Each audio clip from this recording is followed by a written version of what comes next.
Okay, பாருங்க. நம்ம part ஒன்ல எல்லாம் ஓகே. சரியா? எல்லாம் பார்த்துட்டோம்.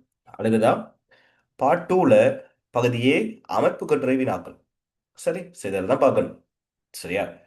பாருங்க, இங்க வந்து பிரதானமா வந்து கொடுத்துருக்காங்க, களங்களை பத்தி கொடுத்துருக்காங்க. சரி, இந்த முறை மேபி நான் சொன்ன மாதிரி, ஏற்கனவே சொன்ன மாதிரி பாருங்க, இந்த இலையங்கள், தாவர இலையத்தை பத்தி ஒரு தடவை பார்த்து வைங்க. சரியா? ஏன் அப்படின்னு சொன்னால் 2024 சரி, 2024 லாஸ்ட் இயர்லயும் வந்து பெருசா இளையங்களை பத்தி தான் நீங்க கொடுத்திருந்தாங்க. சரியா? அடுத்து 24 எம்ஒஐ பேப்பர்ல சாதாரணமா அதுவும் பாருங்க, இங்க தாவரங்களோட நுண்ணுங்களோட கொடுத்த மாதிரி போட்டோஸை கொடுத்துட்டு அதோட சேர்த்து இந்த இடத்துல அந்த பல்லவமே கொடுத்துட்டு என்னென்னு கேட்டிருந்தாங்க. இதுல சரியான டிரான்ஸ்லேஷன் ஒன்றும் வரல. சரியா? 2024 பேப்பர் எம்ஒஐ பேப்பர் சரியான டிரான்ஸ்லேஷன் வரல. சரி, இதை கொஞ்சம் பார்த்து வைங்க. ஓகேவா? சரி, இந்த ஏரியா கொஞ்சம் முக்கியமானது. சரி, பாப்போம் பாருங்க. கள கட்டமைப்பை அடிப்படையாக கொண்ட சகல உயிருள்ள களங்களையும் புறக்கரியோட்டா களங்கள் எனவும் ஈக்குரியோட்டா களங்கள் எனவும் கூட்டமாக்கலாம். சரி, நீங்க பார்த்திருப்பீங்க என்னது? அதாவது சகல களங்களையும் நாம் என்னன்னு பிரிக்கலாம்? புறக்கரியோட்டா, ஈக்குரியோட்டா அப்படின்னு சொல்லி பிரிக்கலாம் அப்படின்னு சொல்றாங்க. முதலாவது கேள்வியை பாருங்க. புறக்கரியோட்டா களத்துக்கும் ஈக்குரியோட்டா களத்துக்கும் இடையிலான ஒற்றுமைகள் சொல்லுங்கன்னு சொல்றாங்க. ஒற்றுமைகள் சொல்லுங்க. என்னது? முதலாவது ரைபோசம் உண்டு. புரோகரியோட்டா களங்கள். புரோகரியோட்டா என்ன சொன்னா என்னது? கருவன் என்னன்னு சொல்லுவோம்? முன்கருவை. என்ன கருவன்? புரோகரியோட்டா அப்படிங்கிறது முன்கருவன். அருவங்க. புரோகரியோட்டா. என்ன கருவன்? முன்கருவன். முன்கருவங்க. முன்கருவன். சரி, முன்கருவன் இதுல புரோகரியோட்டா களத்துக்கு வரக்கூடியது என்னென்ன? என்னென்ன வரும்? கட்- சவுக்கு மூலையில் காணப்படும் இல்ல, என்னென்ன வரும்? புரோகரியோட்டா பாக்டீரியாக்க. சைனம் பாக்டீரியா, பாக்டீரியாக்க. பாக்டீரியாவும், பாக்டீரியாக்கள். பாக்டீரியா, இனப்பச்சை பாக்டீரியாக்க. பாக்டீரியா, அடுத்து சயனோ பாக்டீரியா வரும். பாக்டீரியா, சயனோ பாக்டீரியா வரும். ஓகே, அடுத்து யூகரியாட்டுக்கு. பங்கஸுகள். பங்கசுகள், பரமேசி, அமீபா, ஓகே, யூகரியோட்டா புரோட்டிஸ்டா. என்னன்னு சொல்லுவோம்? கருவன்னு சொல்லுவோம். என்னென்ன வரும்? பங்கஸ். சரி, அடுத்து புரோட்டேஸ்டா. புரோட்டோசோவா. பிளான்ரேட். ஓகே, அடுத்து அல்கா. ஓகே, அடுத்து சரி, அடுத்து என்ன வரும்? பிளான்ஸ் எல்லாம் வரும். Plants, animal. தாவரக்கலம் விலங்குக்கலம். பிளான்ஸ் அடுத்து விலங்குகள் எல்லாம் வரும். அனிமல்ஸ் எல்லாம் வரும். சரி, இதெல்லாம் வரும். ஓகே, இப்போ முதலாவது பாருங்க, ரெண்டு களங்களுக்கும் இடையிலான ஒற்றுமைகள் என்னன்னு கேக்குறாங்க. ரெண்டு களங்களுக்கும் இடையிலான ஒற்றுமை என்னன்னு? ரைபோசம் உண்டு. ஓகே, ரெண்டு களங்கள்லையும் என்ன இருக்கும் உங்களுக்கு? ரைபோசம் இருக்கும். சரி, ரெண்டு களங்கள்லையும் உங்களுக்கு என்ன இருக்கும்? ரைபோசம் இருக்கும். சரி, வேற? இலைமணிகள் காணப்படும். ஓகே, வேற? அலமின் டிஎன்ஏ சவுக்கு, காணப்படும். வேற பிறப்புரிமை பதார்த்தங்கள் காணப்படும். ஓகே, பிறப்புரிமை பதார்த்தங்கள் காணப்படும். ஓகே, வேற? சுவர் காணப்படும். வேற என்ன சொல்லலாம்? அலச்சுவர். மென்சனால் சொல்லப்பட்ட.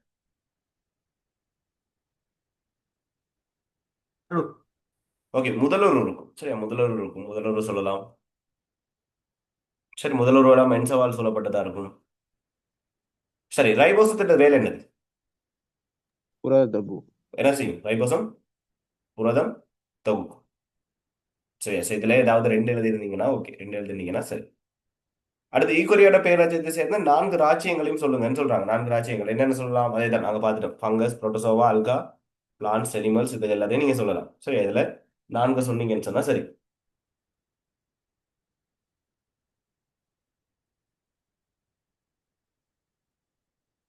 ஓகே, பேரிராஜ்யம். சரிதான். ஓகே, முதற்கருவன், கருவன். சோ இது ரெண்டுக்கும் இடையிலான வேற்றுமைகள் சொல்லுங்க. சவுக்கு மூலை காணப்படுற புரோக்கரியோட்டில் மற்றல அப்படி சவுக்கு மூலை இல்லை. அடுத்தது 80s ரைபோசம் வந்து இதுல யூக்கரியோட்டில் காணப்படும். 70s ரைபோசம் வந்து ப்ரோகரியோட்ல காணப்படுது. வேற மென்சவ்வால் சூழப்பட்ட கரு கிடையாது முன்கருவன்கள்ல. முன்கருவன்ல கருவங்கள் மென்சவால் முதல்ல சூழப்பட்ட என்னது ஒழுங்கமைந்த கரு இருக்காது. ஓகே, கருவன்ல மென்சவ்வால் சூழப்பட்ட கரு உண்டு. சூழப்பட்ட கரு காணப்படும். சரி. ஸோ பொதுவா முன்கருவன்கள் எல்லாமே வந்து அளவுல வந்து சிறியதா இருக்கும். ஸோ கருவன் கலங்கள் பொதுவா கொஞ்சம் பார்க்கக்கூடியதா இருக்கும். வெறுங்கண்ணால பார்க்கக்கூடிய மாதிரி இருக்கும். இரட்டை மென்சவ் புண்டங்கள் காணப்படுற யூக்கரியோட்டால ப்ரோகரியோட்டால அப்படி இல்லை. ஓகே, கருவன்ல என்ன இருக்கும்? புன்வெற்றிடங்கள், அகமுதிர்வலை, லைசோமங்கள், மென்சவால் கொண்ட புண்ணகங்கள் வந்து இருக்கும். ஸோ இங்கே மென்சவ் புண்ணகங்கள் வந்து என்ன செய்யாது, இருக்காது. சரியா, இதுகளை சொல்லலாம். ஓகே, ஸோ அடுத்து பாருங்க. ஓகே, இதுல வைரஸ் எதுல வரும்? வைரஸ் கருவன்கள்ல என்னத்துல வரும்? வரும் ரெண்டு அவஸ்தை. வைரஸ் வைரஸ் ரெண்டுலயும் கலர் அமைப்புகளே கல கருவன்கள் கல ஒருங்கமைப்பு என்னது வைரஸ்க்கு? இல்ல. இல்ல இல்ல. இல்ல. சரி, வைரஸ் வந்து உயிர் உள்ளதா, உயிரற்றதா? உயிரற்ற. இல்ல. இது ரெண்டையுமே வந்து என்ன செய்ய முடியாது, சொல்ல முடியாது. சரி, வைரஸை பத்தி பார்த்து வைங்க. ஓகே, ஸோ அடுத்து பாருங்க. தாவரத்தின் யாதேனும் விசேட தொழிலை செய்வதற்கென ஒழுங்கமைந்த கலக்கூட்டமே தாவர இழையமாகும். ஒவ்வொரு தாவர இழையமும் விசேடமான ஒரு நோக்கத்துக்காக வியத்தமடைந்துள்ளது. தாவர இழையங்களை பிரதானமாக இரண்டு வகைகளாக பிரிக்கலாம். கீழே தரப்பட்ட ஆங்கில எழுத்துக்களால் குறிக்கப்பட்ட இழையங்களை பெயரிடுக. சரி, இது நம்ம ஏற்கனவே பார்த்தோம். இதான் முன்னாடியே பார்த்தோம், பார்ட் 1லயே பார்த்தோம். பாருங்க, தாவர இலைய பாகுபாடு ஏ பி. இந்த இடத்துல நிலை இலையம்னு சொல்றாங்க. சார், இதை வந்து நிலை இலையம்னு சொல்றாங்க. அப்ப ஏ என்னவா? பிரியல. பிரியிலையும் ஓகே, ஏ வந்து பிரி இலையமா இருக்கும். சரி, அடுத்து பாருங்க. பிசி பிரி இலையத்தை மூன்று வகையா பிரிக்கிறாங்க. என்னென்ன? பக்க பிரி இலை. பிரியிலையும் இங்க இடை இடைப்புகுந்த புகுந்த பிரியிலையும் பிரி உச்சி இலையம்னு இருக்கு. பிரியிலையும் அப்ப இடை புகுந்த பிரி இலையம்னு இருக்கு. அப்ப இங்க என்ன வரும்?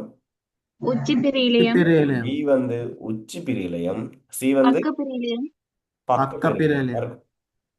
ஓகே, இந்த பக்கம் வருவோம். நிலை இலையம். நிலை இலையத்துல பாருங்க ரெண்டு இருக்கு. எளிய நிலை இலையம், சிக்கலான நிலை இலையம் அப்படின்னு சொல்லி. எளிய நிலை இலையங்கள்ல நாம பார்த்தோம், ஏற்கனவே பார்த்தோம். டி என்னவா இருக்கும்? உடைக்கலவிலையும் ஓகே, கலவையிலும் கடற்பஞ்சு, உடைக்கலவிலையும் கடற்பஞ்சு, உடைக்கலவிலையும் ஒட்டுக்கலவிலையும் ஒட்டுக்கலவிலையும் வளரு கலவை கலவிலையும் இலையம். வல்லூர்கலவிலையும் அடுத்து இங்க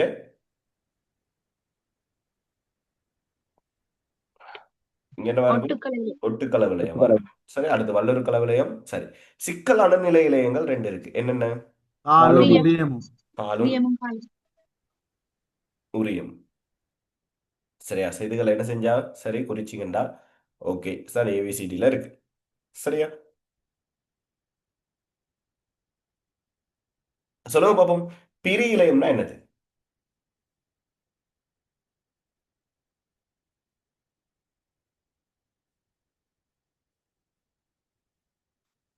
பிரி இலையம் அப்படின்னு சொன்னா என்னது?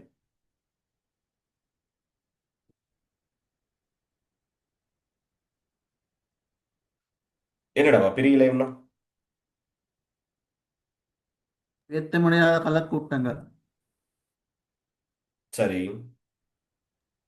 வேற யாவும் உயிருள்ள கலங்கள் என்ன செய்யும்? பிரி இலையங்கள்ல முக்கியமானது என்ன? பிரி இலையம் செய்ய அது பேரு பிரி. பிரிவடை பிரிவடையக்கூடிய ஆற்றல் காணப்படும். ஓகே, தன்மை கொண்டது. பிரிவடையக்கூடிய ஆற்றல் கொண்டது.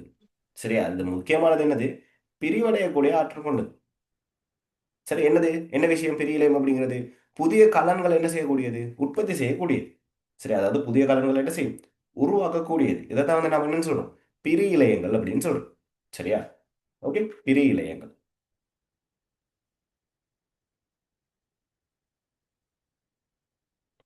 சரி, இலையங்களை பத்தி நம்ம ஏற்கனவே பார்த்தோம், நிறைய இடங்கள்ல பார்த்துருக்கோம். சரி, காலூரியம் இதில் பத்தி தானே முன்னாடி எம்சிக்கு பார்க்கும்போது கடற்பஞ்சு புடைக்கல விலையம், இங்க ஒற்றுக்கல விலையம், வளர்க்க கல விலையத்தை பார்த்தோம்.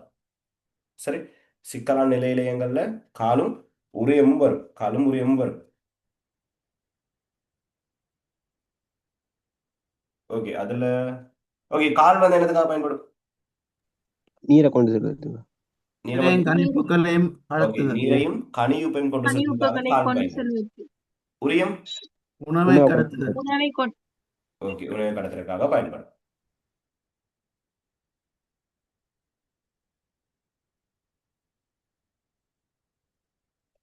பாருங்க, எந்த ஒரு சூழலுக்கும் வெற்றிகரமாக இசைவாக்கம் அடையும் விசேட ஆற்றல் நுண்ணுயிர்களுக்கு உண்டு. சரி, எந்த ஒரு சூழலுக்கும் வெற்றிகரமாக இசைவாக்கம் அடையக்கூடிய விசேட ஆற்றல் வந்து நுண்ணுயிர்களுக்கு இருக்கு. ஓகே. நுண்ணுயிர்களை இனம் கண்டு அவற்றின் பொருத்தமான தொழிற்பாட்டினை தெரிவு செய்து பெட்டிகளில் எழுதுக. So, அவங்க இங்க தந்திருக்காங்க, என்னென்னு சொல்லி தந்திருக்காங்க. இதுல பொருத்தமானதை எழுதுங்கன்னு சொல்றாங்க. சரி, பொருத்தமானதை எழுதுங்க. ஓகே, முதலாவது பாருங்க, அசிட்ரோபாக்டர் நுண்ணங்கி. அசிட்ரோபாக்டர் அசிட்ரோபாக்டர் என்னதுக்காக பயன்படும்? வினாகிரி வினாடி உற்பத்தி. என்னது உற்பத்தி? வினாகிரி உற்பத்தியில பயன்படும். வினாகிரி. ஓகே. அடுத்து ரைசோபியம் நைதரசன் பதித்தல் என்னதுக்காக நைதரசன். பயன்படும்? நேற்று பார்த்தோம் நாம, நைதரசன் பதித்தல்ல ரைசோபியம் பயன்படும். நைதரசன் பதித்தல். சரி, அடுத்து சக்ரோமைசஸ் செரிசியா வெதுப்பகத்து. கைத்தொழில் பொதுவா என்னதுக்காக பயன்படும்? வெதுப்பு சக்ரோமைசஸ் உற்பத்தி. செரிசியா எதிர்ப்பாகங்கள்ல வெதுப்பகங்கள்ல பயன்படும். பொதுவா நொதித்தலுக்காக நாம் பயன்படுத்துவோம். என்னதுக்காக பயன்படும்? வெதுப்பகத்துக்கு பயன்படும். இதை மேல இருக்க ஆன்சரை வச்சு எழுதணும். சரியா? வெதுப்பகம். அடுத்து ஸ்டெட்ரோமைசஸ் எரித்திரஸ். நுண்ணுயிர் கொல்லி உற்பத்தி சரி, நுண்ணுயிர் கொல்லி உற்பத்தி. என்ன நுண்ணுயிர் கொல்லி?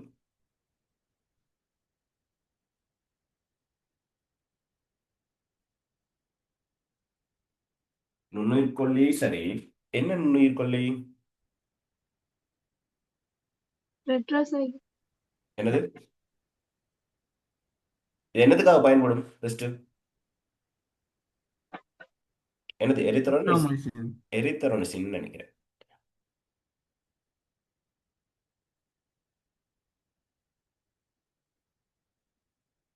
எரித்தரோனிசின். சரி, நுண்ணுயிர் கொல்லி உற்பத்திக்காக பயன்படும். சரி, இதை என்ன செய்யும் அப்படின்னு சொன்னால், பாக்டீரியாக்களோட புரத தொகுப்பை வந்து என்னது செயல்முறைகளை வந்து நிரோதிக்கும். சரி, தடை செய்யும். பாக்டீரியாக்களோட புரத தொகுப்பை வந்து என்ன செய்யும்? தடை செய்யும். சரி, நுண்ணுயிர் கொல்லியில உற்பத்தி, நுண்ணுயிர் கொல்லியில நுண்ணுயிர் கொல்லி உற்பத்தியிலே பயன்படும். நுண்ணுயிர் கொல்லி. சரி, வேற நுண்ணுயிர் கொல்லியில இருக்கக்கூடிய வேற கொஞ்சம் சொல்லுங்க. பென்சிலியம் நீங்க பார்த்திருப்பீங்க. பென்சிலியம். ஓகே. ஸ்டெப்டோமைசின் வேற? டெட்ராசைக்ளின் ரெட்ரோசைக்கிளிங். ஓகே.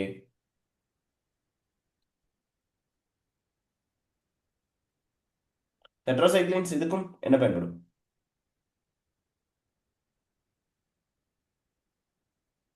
அதுக்கும் வந்து பாத்தீங்கன்னு சொன்னா அதுதான் ஸ்டெப்டோமைசஸ். அடுத்து எரியோபைசியன்ஸ் வரும்.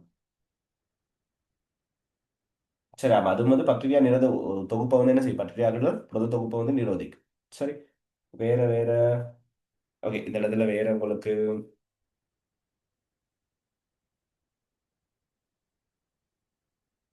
சரி, நுண்ணுயிர் கொல்லி அவ்வளவுதான். சரி, அதை மட்டும் பார்த்து வச்சுக்கோங்க.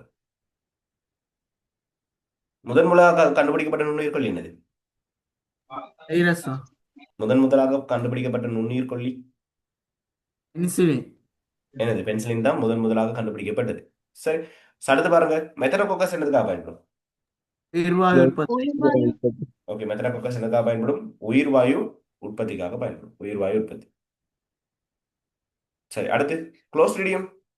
நோய்களை தோற்றுவித்தல் ஓகே, குளோஸ்ட்ரிடியம் வந்து நோய்களை தோற்றுவிக்கும். இது வந்து பாத்தீங்க அப்படின்னு சொன்னால் நன்மையானதா தீமையானதா அப்படின்ட்டு இல்லை. சரி, குளோஸ்ட்ரிடியம் பாத்தீங்க அப்படின்னு சொன்னால் சில நுண்ணுயிர்கள் அதுல வரக்கூடிய அந்த அதுல வரக்கூடிய வகைகள்ல சிலது வந்து என்ன செய்யும் சொன்னா நன்மை பயக்கக்கூடிய மாதிரி இருக்கும். ஸோ நன்மை அப்படின்னு சொன்னா உயிர் தொழில்நுட்பம், ஸோ நொதித்தல், இந்த மாதிரி இதுகளுக்கு பயன்படும். சரி, பொதுவா பாத்தீங்க அப்படின்னு சொன்னால் நோயாக்கி நுண்ணங்கி அது வந்து ஒரு நோயை தோற்றுவிக்கக்கூடியது. சரி, என்ன மாதிரி நோயை தோற்றுவிக்கும்? என்ன மாதிரியான நோயை தோற்றுவிக்கும்? டெட்டனஸ் அப்படிங்கிறது தசைப்பிடிப்பு. சரியா? டெட்டனஸ். சரி, தசைப்பிடிப்பை உருவாக்கும். சரி, அடுத்து குடல் அழற்சி, அதாவது பெருங்குடல் அழற்சி சிறுகளை உருவாக்கும். பெருங்குடல் அழற்சி.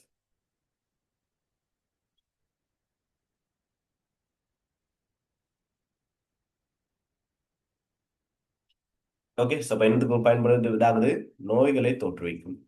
சார் உலோக பிரித்தெடுப்புக்கு எது வரும் சார் நோய்களை என்ன பயன்?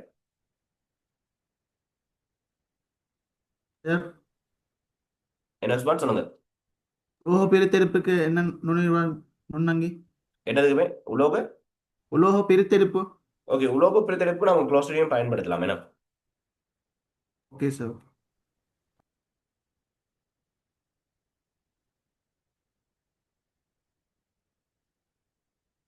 ஓகே, அடுத்து சக்ரோமைசஸ் குளிர்பானங்கள் உற்பத்தி. அல்கஜீனியஸ் என்னதுக்காக?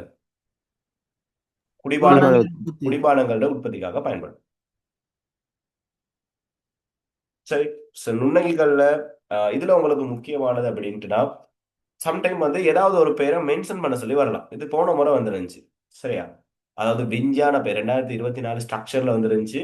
இந்த ஒரு குறிப்பிட்ட ஒரு ஒரு வேலையை ஒன்று சொல்லிட்டு அதுல வந்து இதுக்காக பயன்படுத்தக்கூடிய நுண்ணங்கியை வந்து எழுதுங்க அப்படின்னு சொல்லிட்டு அதுல கவனமா பார்ப்பாங்க. இப்போ செக்ரோமேசர் சேவிசியன் எழுதணும்னு இதுல முதலாவது லெட்டர் வந்து கேபிட்டலா இருக்கணும், அடுத்துள்ள எல்லா லெட்டரும் சிம்பிள்ல இருக்கணும். கீழே கட்டாயம் நீங்க விஞ்ஞான பேர் எழுதுனீங்க அப்படின்னு சொன்னால் என்ன செய்யணும்? கீழே அடிக்கோடு போடும். சரி, இதுகள் கொஞ்சம் முக்கியம். சரி, இந்த மாதிரியான ஒரு கேள்வி வரலாம். இப்படி வராது. மேபி உங்களுக்கு ஏதாவது ஒரு குறிப்பிட்ட ஒரு இப்போ பியர் உற்பத்தின்னு சொன்னா பியர் உற்பத்தியில பயன்படுத்தக்கூடிய நுண்ணங்கி என்னது? சரி, இந்த மாதிரி கேட்கலாம். சரி, அடிக்கோடு செல்ல முழுமையாயிட்டணுமா இல்லாட்டி அடிக்கோடு வந்து பகுதி தனித்தனியா விட்டு அடிச்சாலும் பரவாயில்ல. ஆ.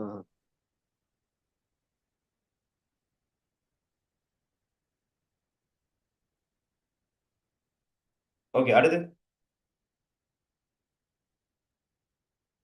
ஓகே, இந்த இடத்துல பாருங்க. ஸோ லாஸ்ட் இயர்ல இங்க தந்தது வந்து தாவர தண்டுட தண்டை தந்தாங்க. சரியா? தண்டை தந்துட்டு அதாவது என்பி பேப்பர்ல. ஓகே, இங்கடா அதே இடத்துல முளையூட்டிகளை பத்தி சொன்னாங்க. சரியா? முளையூட்டிகளோட பொருளாதார ரீதியில அதாவது விலங்கு வளர்ப்புல வந்து முளையூட்டிகளோட இது என்னது, பொருளாதார ரீதியில வந்து என்னது அப்படின்னு கேட்டாங்க. சரி, இப்ப இதே வந்து 2024 பாஸ் பேப்பருக்கு போனோம் அப்படின்னு சொன்னால்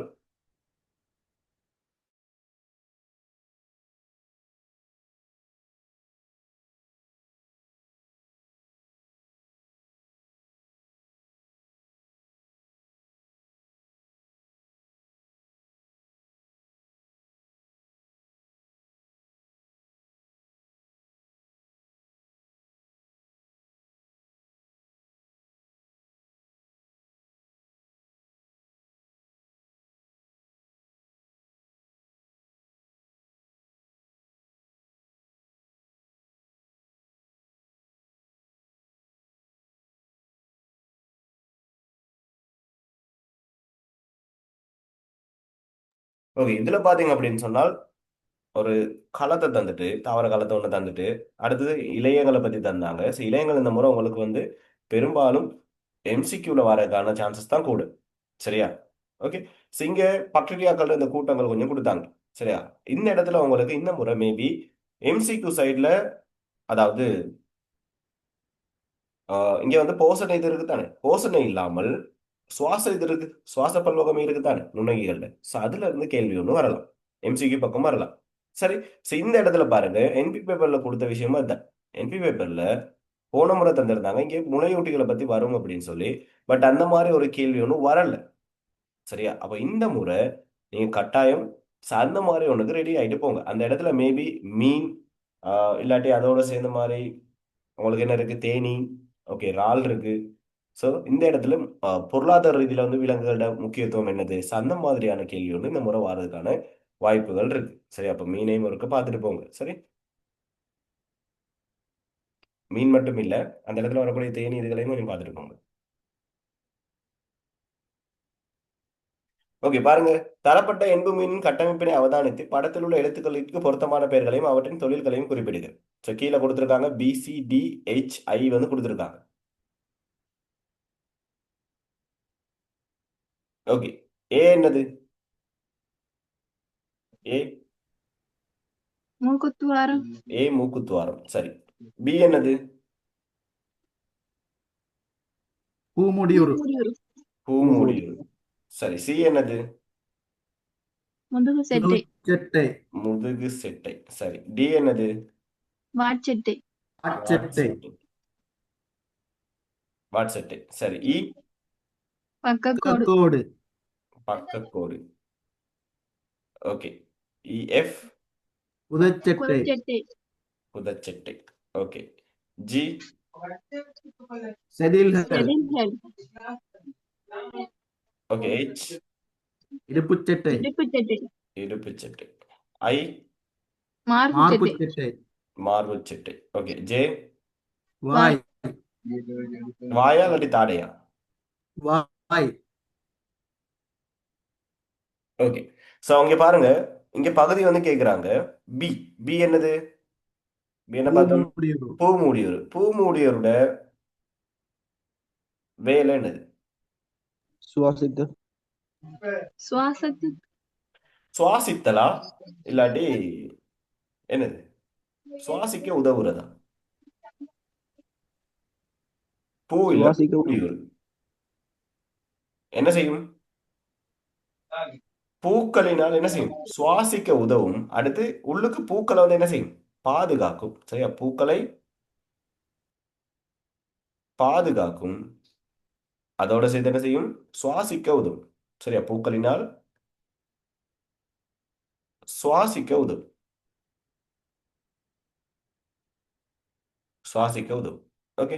அடுத்து சி என்னது? முதுகுச்சட்டை. முதுகுச்சட்டை. முதுகுச்சட்டை என்னதுக்காக பயன்படும்? மீன் நீரில் சமநிலையை பேணவும் திசையை மாற்றவும் பயன்படும். ஓகே. திசையை மாத்துறதுக்காகவும் அடுத்து நீரினுள் சமநிலையை பேணுறதுக்காகவும் பயன்படும்.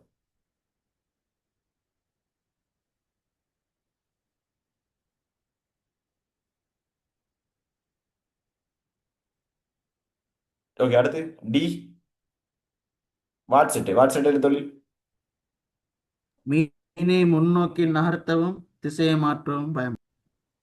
அதாவது என்னது? நீந்துறதுக்கு தேவையான வலுவை கொடுக்கறதுக்கும், அதாவது முன்னோக்கி செல்றதுக்கு சரி, நீந்துற திசையை வந்து என்ன செய்யறது? மாத்துறதுக்காகவும் என்ன செய்யப்படும்? வாட்சட்டை பயன்படும். சரியா? ஓகே. அடுத்து H வந்து என்னது? மீனை கீழ் நோக்கி மேல் நோக்கி நகர்த்த பயன்படும். ஓகே. இடுப்பு சட்டை கீழ் நோக்கி மேல் நோக்கி செல்றதுக்காகவும் அடுத்து நீந்திர செயல்முறை நிப்பாட்டுறதுக்காகவும் என்ன செய்யப்படும்? பயன்படும். பயன்படும். சரி, நீந்திர செயல்முறை நிப்பாட்டுறதுக்காகவும் பயன்படும். அடுத்து ஐ மார்பு சட்டை. மார்பு சட்டை என்னதுக்காக பயன்படும்?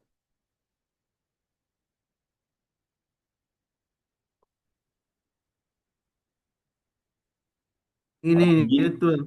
மீன் வந்து அதாவது ஒரே இடத்துல இருக்கிறதுக்கும் சரியா, ஒரே இடத்துல இருக்கிறதுக்கும் அடுத்து மேலையும் கிளை நீந்துறதுக்கும் என்னது? மார்பு சட்டை பயன்படும். சரியா? இதை கொஞ்சம் ஒரு நோட் பண்ணி வைங்க. மிக முக்கியமானது ஒன்று தான் இது.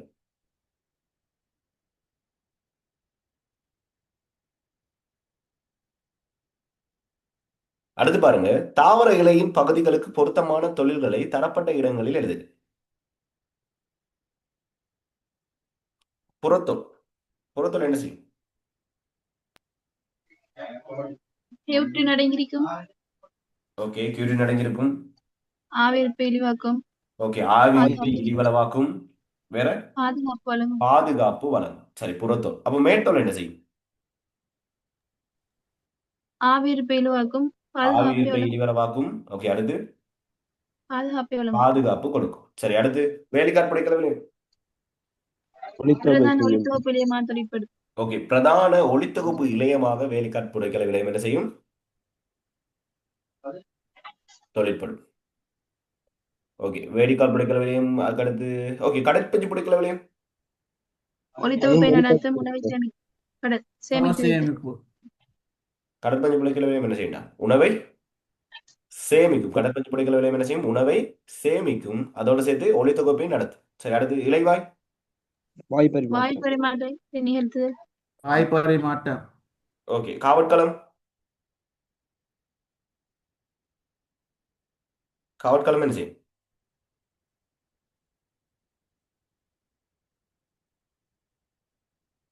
உயிர்ப்பையும் வாய்ப்பரிமாற்றத்தையும் மேற்கொள்ளும். ஆவியர்ப்பையும் வாயு பரிமாற்றத்தையும் என்ன செய்யும்? மேற்கொள்ளும். ஏற்படுத்தும். ஓகே. கால்நூரியம் பத்தி உங்களுக்கு தெரியும். ஓகே, பிரச்சனை இல்லை.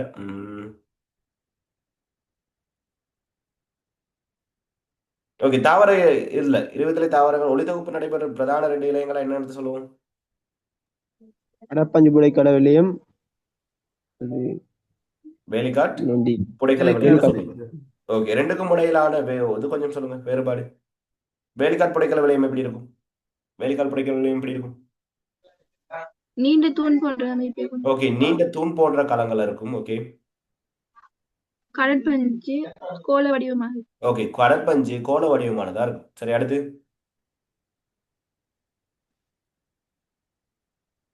வேலிக்காட் களத்திடைவெளி அரிது ஓகே, வேலிக்காட்டுல பாத்தீங்க அப்படின்னு சொன்னா களத்திடை வேலிகள் வந்து குறைவா காணப்படும். கடற்பஞ்சு படுக்கலை விளையத்துல அதிகமாக காணப்படும். களத்திடை வேலிகள் அதிகமாக காணப்படும். ஓகே, அடுத்து. இதுல ஒளித்தொகுப்பை நடத்தும் நிலையம் காணப்படும். வேலிக்காட் புடைக்கலை விலையம் பிரதானமா வந்து ஒளித்தொகுப்பை வந்து நடத்தும். ஓகே, கடற்பஞ்சு புடைக்கலை விலையம் ஒளித்தொகுப்பை நடத்தும் நிலையம் அதாவது சில வேலையில தான் ஒளித்தொகுப்பு நடத்தும். பட் அதுல பிரதான தொழில் என்னது? உணவை சேமிக்கிறது. சேமிக்கும். சரியா? சரி, இது கொஞ்சம் பார்த்து வைங்க. சரியா? வேற எதாவது டவுட் இருந்தா கேளுங்க பாப்போம் இதுகள்ல.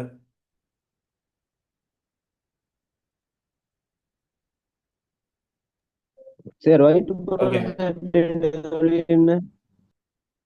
என்ன அகமட்? மீண்ட வயிற்றுப்புற செட்டையிட தொழில் என்ன? என்ன பேர்? மீண்ட வயிற்றுப்புற செட்டையிட தொழில் என்ன? நீண்ட மீண்ட வயிற்றுப்புற செட்டையிட அந்த ஒன்னாவது பார்த்த கேள்வி ஒன்னா பார்த்தோம். சரி, டிபார்ட்மெண்ட் அதுல வந்து வயிற்றுப்புற செட்டையிட தொழில் என்ன? அதாவது இடுப்பு சட்டை இதை கேக்குறீங்க? ஓ சார், அதுல வயிற்றுப்புற செட்டை மீண்ட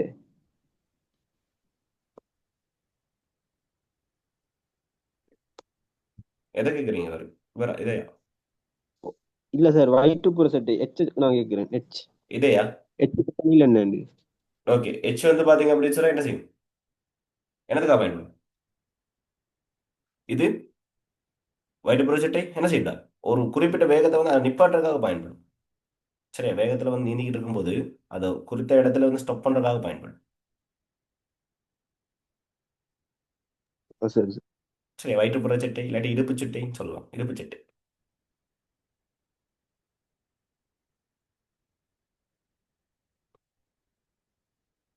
ஓகே, அப்படியே இருங்க. எண்ணெய் பேப்பர் கொஞ்சம் பார்ப்போம்.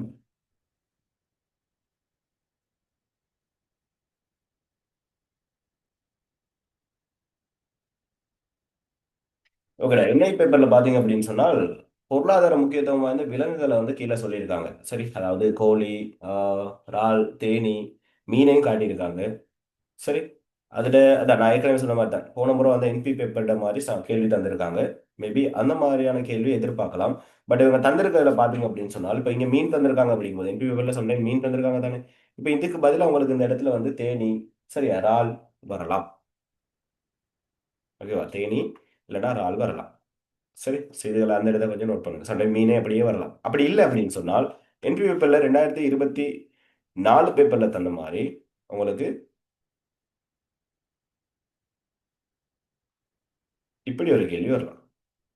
விலங்குறதுல இது என்னது? சரி, முளையூட்டிகள், முளையூட்டுகிற சிறப்பியல்பு இப்படி கேட்டுட்டு அப்படி இல்லைன்னு சொன்னால் பொருளாதார ரீதியில வந்து பயன்படுத்தக்கூடிய விலங்குகள் என்னென்ன? சரி, செய்திகளோட ஆஹ், என்ன மாதிரி இயல்புகள் என்னது? ஏபிசிடின்னு கொடுத்துட்டு அதுகளில் இயல்பு என்னது இப்படி கேட்கலாம். சரி, அதை கொஞ்சம் பார்த்து வைங்க. ஓகே, இந்த முறை எம்ஓஇ பேப்பர்ல அப்படிதான் தந்த, என்ஐ பேப்பர்ல இப்படி தந்திருக்காங்க.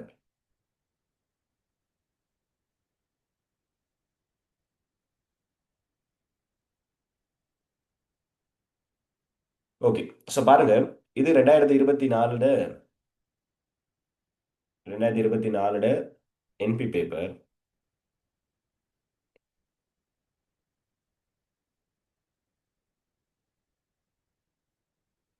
இது 2024 ஃபைனல் பேப்பர். ஓகேவா? ஓகே, தாக்க விதம்னா என்னது? தாக்க விதம்னா என்னது? சரி, ஸோ கொஞ்சம் முக்கியமான பேப்பர் ஒன்று தான், கொஞ்சம் பாருங்க. வெப்பநிலை கூட்டும்போது ஒரு தாக்கம் நடைபெறும் வீதம். ஸோ இங்கே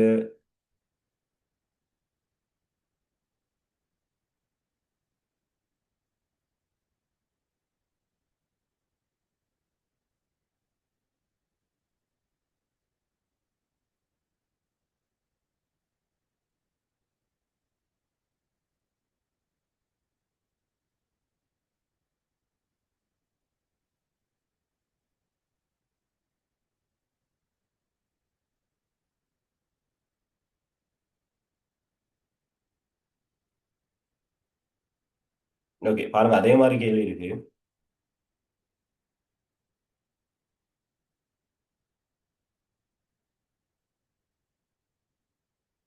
ஓகேவா? சரி நாம இப்ப இந்த பேப்பருக்கு வருவோம். ஓகே இந்த முறை நான் எதிர்பார்க்குற கேள்வியும் இந்த மாதிரியான ஒரு கேள்வி ஒன்று எதிர்பார்க்குறேன். சாவியாது இல்லாட்டி உருகுறல தன்மறை வெப்பத்தை அப்படி கேட்கலாம். ஸோ இது வந்து நார்மலா தந்துட்டு அப்படியே போயிட்டாங்க. சரியா? தாக்கு விதத்துக்கு போயிட்டாங்க. இந்த மாதிரி ஒரு கேள்விகளை எதிர்பார்க்கலாம். சரி, கொஞ்சம் பார்த்து வைங்க. உருகலின் தன்மறை வெப்பம் ஆவியாதலோட தன்மறை வெப்பம் பார்க்கறது என்ன மாதிரின்னு சொல்லு.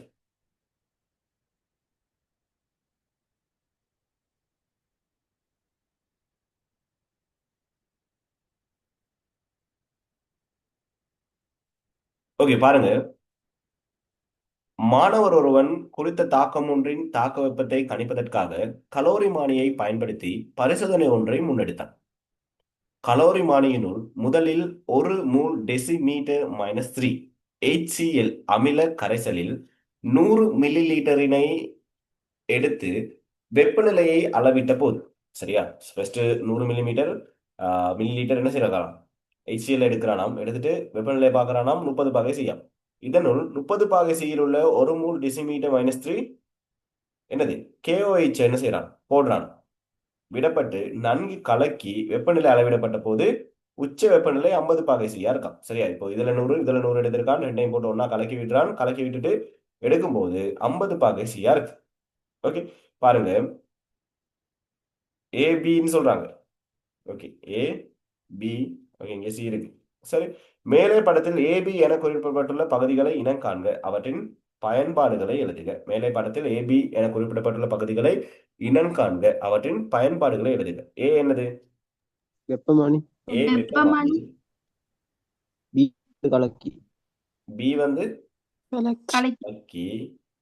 சரி, பயன்பாடு வெப்பமானில என்னது? வெப்பநிலை அளக்கு. வெப்பமானி ஓகே, வெப்பநிலை அளக்க வெப்பநிலையை அளத்தல். ஓகே அடுத்து கலக்கிட வேலை, கலவையை கலக்குதல். கலவையை கலக்குதல். கலக்குதல் அப்படி இல்லை சீராக என்னது? சீரான வெப்பத்தை வந்து என்ன செய்யும்? சீரான வெப்பநிலை வந்து எல்லா இடத்துக்கும் பரப்புறது. சீரான வெப்பநிலை தொகுதி ஃபுல்லா பரப்புறது.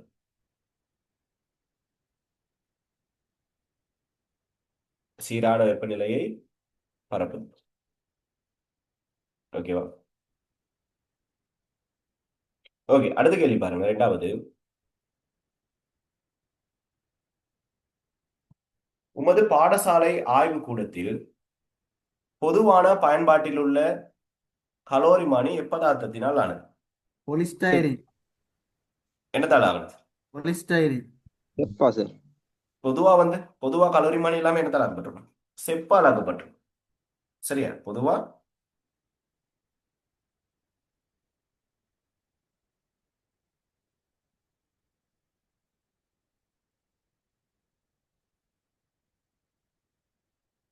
செப்பு இல்லாட்டி அலுமினியத்தால் ஆக்கப்பட்டிருக்கும்.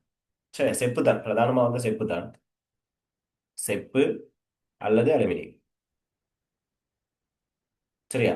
பொதுவா எல்லாமே வந்து எல்லா கலோரிமானிகளும் செப்பால் ஆக்கப்பட்டிருக்கும்.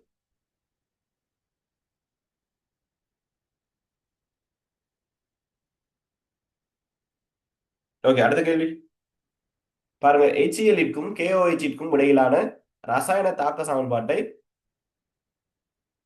எழுதுகன்னு சொல்றாங்க. எப்படி வரும்? HCl plus KOH. KOH2 KCl plus H2O. சரி பாருங்க, என்னது சேர்க்கிறோம்? HCl பிளஸ் KOH என்ன மாறும்? என்ன மாறும்? ACl. KCl plus H2O. KCl plus H2O. H2O மாறும். சரி, சமப்படுத்திருக்கான்னு பாருங்க. ஒன்று ஒன்று H2. சரி சரி, என்னது இது? என்ன தாக்கம்? புறவெப்ப தாக்கமா? என்ன ஏன் இது வந்து புறவெப்ப தாக்கம்? அமிலகார தாக்கம். ஓகே, அமில கார தாக்கம். அமில மூல தாக்கம்னு சொல்லலாம். அமில கார தாக்கங்கள் எல்லாமே வந்து என்ன தாக்கங்களா இருக்கும்? புறவெப்ப தாக்கங்களா இருக்கும். புறவெப்ப தாக்கமா இருக்கும். KOH-ங்கிறது என்னடா? Potassium hydroxide. HCl hydrogen chloride. KCl என்னது? Potassium chloride. Potassium chloride. சரியா? அப்ப நல்லா ஞாபகம் வச்சுக்கணும். இது அமிலம் மூலம். அமில மூல தாக்கங்கள் பொதுவாக என்னவா இருக்கும்? எல்லாமே புறவெப்ப தாக்கங்களா இருக்கும். சரியா? நல்லா ஞாபகம் வச்சுக்கணும். ஓகே, அடுத்து சொல்லுங்க. எக்ஸ்கியூஸ் மீ, சொல்லுங்க. அதற்கு நடுநிலையாக்கல் தாக்கம் வராதா? என்னப்ப நடுநிலையாக்கல் தாக்கம். நடுநிலையாக்கல் தாக்கம்னா என்ன சொல்ல வரீங்க?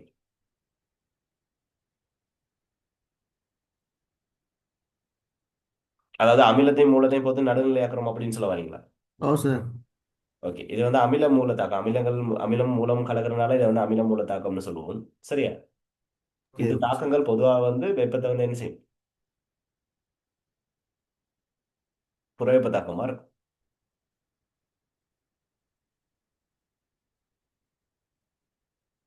Okay Usman. Okay sir. Okay.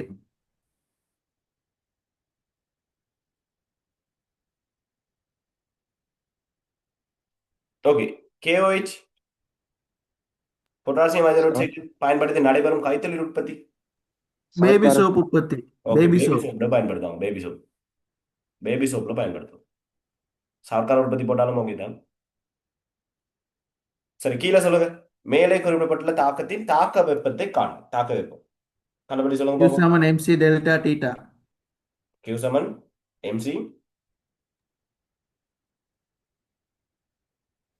Sir 16,800 ஜூலா. என்ன ஆன்சர் வந்துச்சு? வேற ஆன்சர்ஸ்?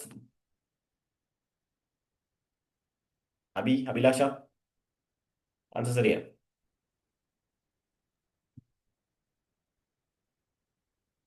சரி, இந்த தாக்க வெப்பம் கண்டுபிடிக்கிறதுக்கு முன்னாடி நாம எடுக்கக்கூடிய எடுகோள்கள் ரெண்டு என்ன சொல்லுங்க? என்ன எடுகோள் எடுப்பீங்க?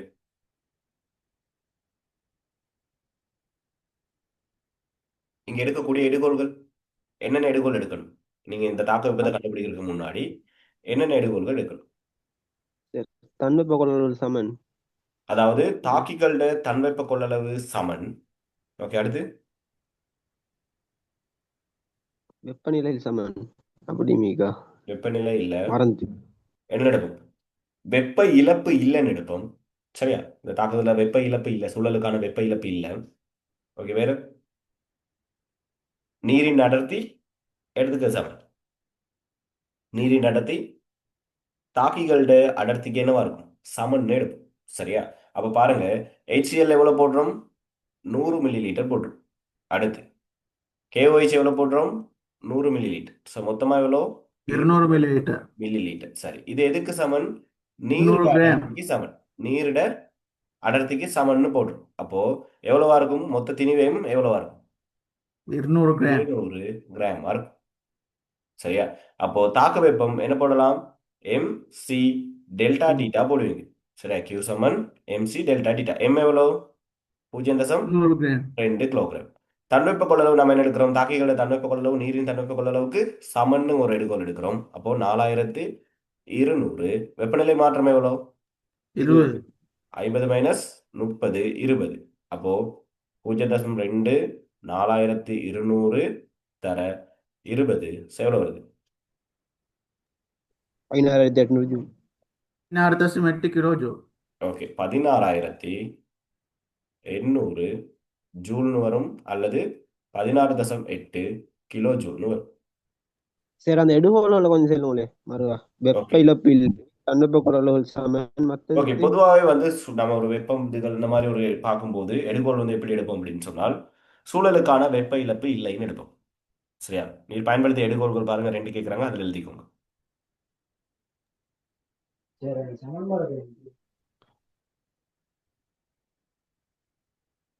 ஓகே, சூழலுக்கான வெப்ப இழப்பு இல்லை. அடுத்து தாக்கிகளின் அடர்த்தி. தாக்கிகளின் அடர்த்தி நீரின் அடர்த்திக்கு சமன்.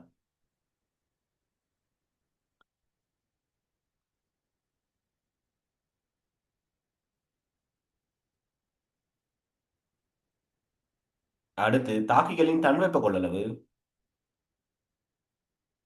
நீரின் தன்வெப்ப கொள்ளளவுக்கு சமன்.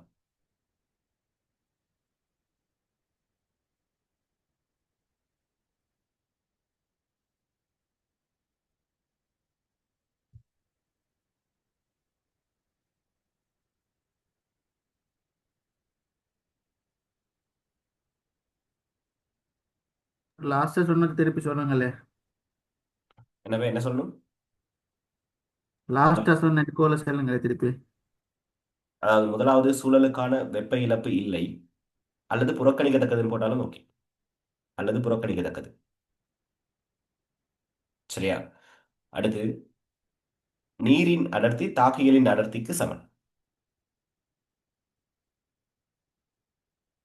அது என்ன சார்? அடுத்து தாக்கிகளின் தன்வெப்ப கொள்ளளவு நீரின் தன்வெப்ப கொள்ளளவுக்கு சமன்.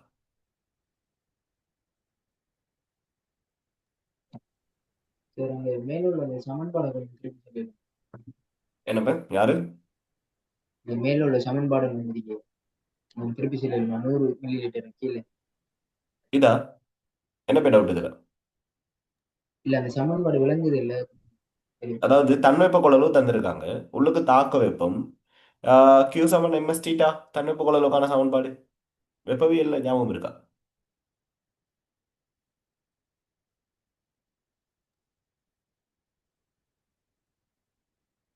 வெப்பவியல்ல இது படிச்சிருப்பீங்கடா, Q சமன் ms தீட்டா. ஒரு திணிவு இருக்கும், ஒரு ஆ, திணிவு இருந்துச்சு அப்படின்னு சொன்னால், தன்வெப்ப கொள்ளளவு தந்திருக்காங்க அப்படின்னு சொன்னால், டீட்டாக்கு பதிலாக வெப்பநிலை மாற்றத்துல நம்ம அப்படியே பிரதியிட்டோம் அப்படின்னு சொன்னால் நமக்கு என்ன செய்யும்? அந்த இடத்துல இருக்கக்கூடிய இல்லாட்டி அந்த இடத்துக்கு தேவைப்படக்கூடிய வெப்ப சக்தியோட அளவு வரும். சரி, ஓகே. ஓகேவா? Q சமன் ms தீட்டா இல்லாட்டி mc தீட்டா.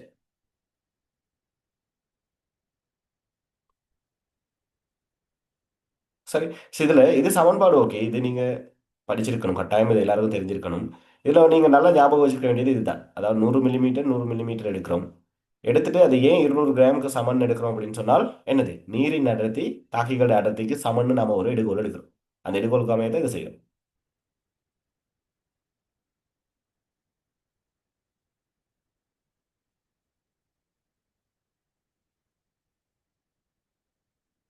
ஓகே, வேற அதில் டவுட் எது மட்டும் தான் கேளுங்க பாப்போம். சார் எடுகோல் அமைப்பு எதேன் வேணும்? தாக்கி நடத்திய அதெல்லாம் சொல்லணும். ஓ, எடுகோல்னு கேட்டால் நம்ம அதை தான் சொல்லணும். ஓகே. சரி, எடுகோல் அந்த இது வந்து ஆவியாலின் தன்மாரை வெப்பத்துக்கு தானே பயன்படுற எதுக்கு பேர்? எடுகோல்கள்? பொதுவாகவே தாக்க விதத்துல தாக்கம் அப்படின்னு பார்க்கும்போது நம்ம வெப்ப இழப்பு இல்லைங்கிற ஒரு எடுகோல் எடுப்போம். ஆஹா, சரியா? வெப்ப இழப்பு இல்லை, வெப்ப இழப்பு புறக்கணிக்கத்தக்கது அப்படின்னு எடுப்போம். எல்லாத்துக்கும் ஆவியாதல், உருகல் எல்லாத்துக்குமே வந்து வெப்ப இழப்பு, சூழலுக்கான வெப்ப இழப்பு புறக்கணிக்கத்தக்கது அப்படிங்கிற ஒரு எடுகோல் எடுப்போம். சரியா? சரி இதுல சரி. நமக்கு வந்து அந்த திணிவு கண்டுபிடிக்கணுங்கிறதுக்காக, திணிவு கண்டுபிடிக்கணும் தானே, இப்போ 200 கிராம்ங்கிற அந்த திணிவு நமக்கு தேவை இருந்தால் தான் செய்யலாம். அந்த 200 கிராம்ங்கிற திணிவை நீங்க எப்படி கண்டுபிடிப்பீங்க? உங்களுக்கு என்ன இருக்காங்க? 100 மில்லிலிட்டர்னு மட்டும்தான் இருக்கு. அப்போ நீரிட தன்மைப்பை கொடுத்து தான் அடர்த்தி தான் தந்திருக்காங்க. அப்போ என்னென்னு எடுக்கலாம்? நீரிட அடர்த்தி அங்க தாக்கிகளோட அடர்த்திக்கு சமன்கிற ஒரு எடுக்கோள் எடுக்கலாம். சரி சரி.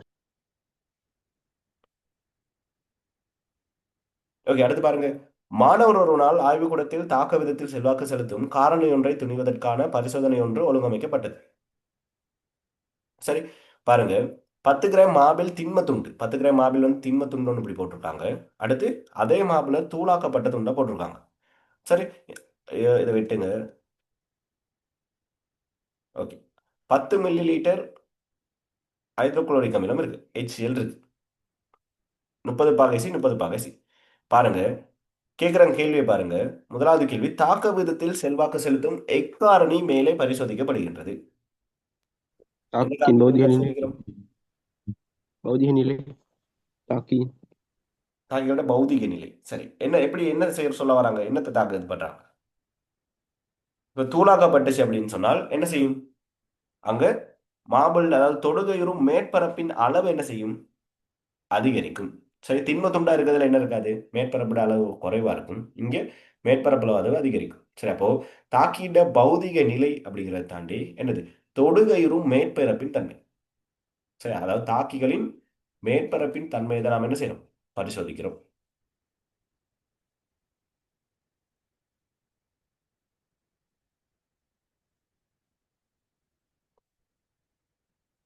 ஓகே, அடுத்த கேள்வி பாருங்க. சரி, ரெண்டும் சரியானே, எனவே ரெண்டும் சரியானே, ரெண்டும் சரினா பௌதிக நிலையும் பௌதிக சரியானே. நிலையும் சரிதான். ஆ, சரி, பௌதிக நிலை அப்படிங்கும் போது இதுல என்ன பிரச்சனை சொன்னா, பௌதிக நிலை அப்படிங்கிறது என்னது? திண்மம், திரவம் எப்படி இருக்கும்? விளங்குச்சா? ஓ சார். ஓகே, அப்படி ஒரு வேறுபாடு இருக்கு. இப்போ திண்மமாகவும் இருக்கலாம், பௌதிக நிலை திரவமாகவும் இருக்கலாம், வாயுவாகவும் இருக்கலாம். அப்படிங்கிற ஒரு ஆன்சர் இது வரும். பட் இங்கே அவங்க மெயினாக எதிர்பார்க்கறது என்னது? தூளாக்கி தானே போடுறாங்க. அப்போ தூளாக்கி போடும்போது என்ன அதிகரிக்குது? சின்ன சின்ன துண்டுகள் ஆகும்போது மேற்பரப்பு அளவு தான் அதிகரிக்குது. சரி, அவன் இப்போ ஸ்பெசிஃபிக்காக வந்து மேற்பரப்பின் தன்மைன்னு கொடுத்துருந்தா நல்லது. சரி. அடுத்து ரெண்டாவது கேள்வி பாருங்க. மார்பிளில் கல்சியம் கார்பனேட்டானது பெருமளவில் காணப்படுகின்றதெனில் இங்கு நடைபெறுகின்ற, அதாவது CaCO3 + 2HCl என்ன மாறுது? CaCl2. அடுத்து ரெண்டு விளைவு தராங்க. தாக்கத்தின் பக்க விளைவுகளை இனங்காண்கன்னு சொல்றாங்க. என்னென்ன விளைவுகள் வரலாம்? இப்போவும் CO2 மையும் என்ன வரும்? முதலாவது CO2 வரலாம். அடுத்து H2O. H2O வரலாம். சரியானாக்கள்? இது சரியானாக்கள்? ரைசன் பண்ணுங்க. சரி.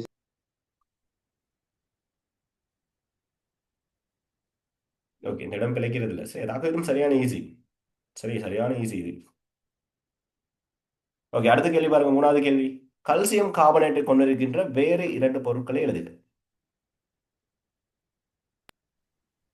சுண்ணாம்பு, ஓகே, சுண்ணாம்பு. வேற? சலவைக்கல், வேற?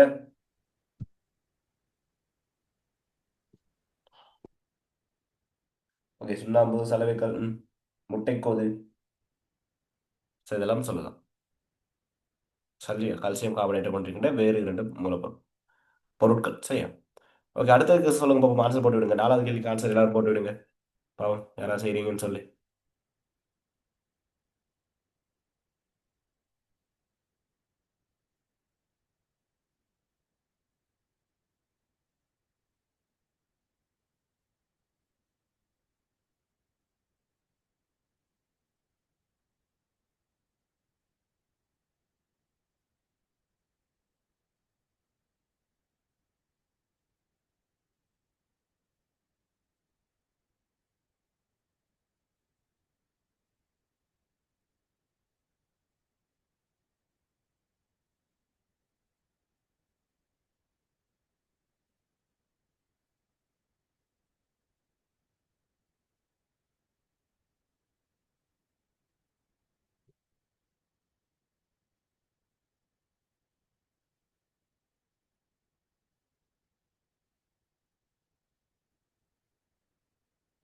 ஓகே, பாவம் பாருங்க. 10 கிராம் மாபில் உள்ள கல்சியம் கார்பனேட்டின் மூலளவு யாது? ஸோ 10 கிராம்ல வந்து எத்தனை மூல் இருக்கும்னு கேட்குறாங்க.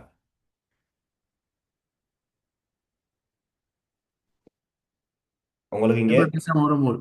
ஓகே, எப்படி கண்டுபிடிப்பீங்க? Calcium carbonate.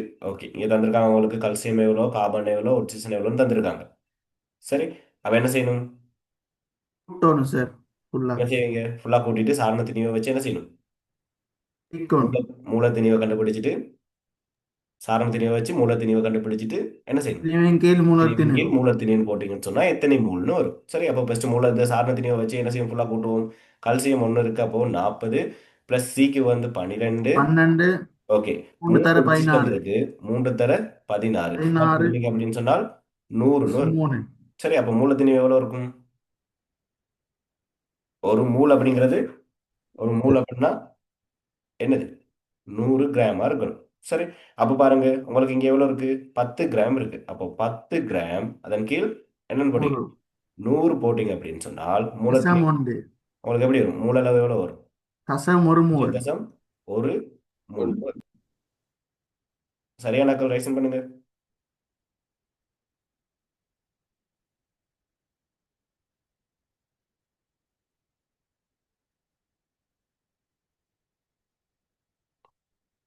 ஓகே, பாருங்க. அதுல பரிசோதனை அமைப்பில் நீர் பாத்திரம் பயன்படுத்துவதன் நோக்கம் யாது? பரிசோதனை அமைப்புல வந்து நீர் பாத்திரம், இதுல வந்து ஏன் நீர் பாத்திரம் வந்து அமைக்கிறாங்கன்னு வச்சிருக்காங்கன்னு கேக்குறாங்க. 30 பாகை சி நீர், 30 பாகை சி நீர், ஏன்? என்ன காரணம்? வெப்பநிலையை சீராக பேணுது. ஓகே, வெப்பநிலையை சீராக வச்சிருக்கணும் அப்படிங்கிற காரணத்துக்காக தான் என்ன செய்றாங்க?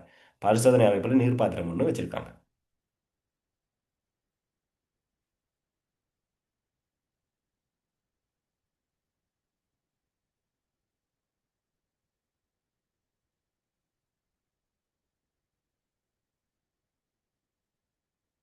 ஓகேவா? சில டவுட் எதுவும் இருந்தா கேளுங்க பாப்போம்.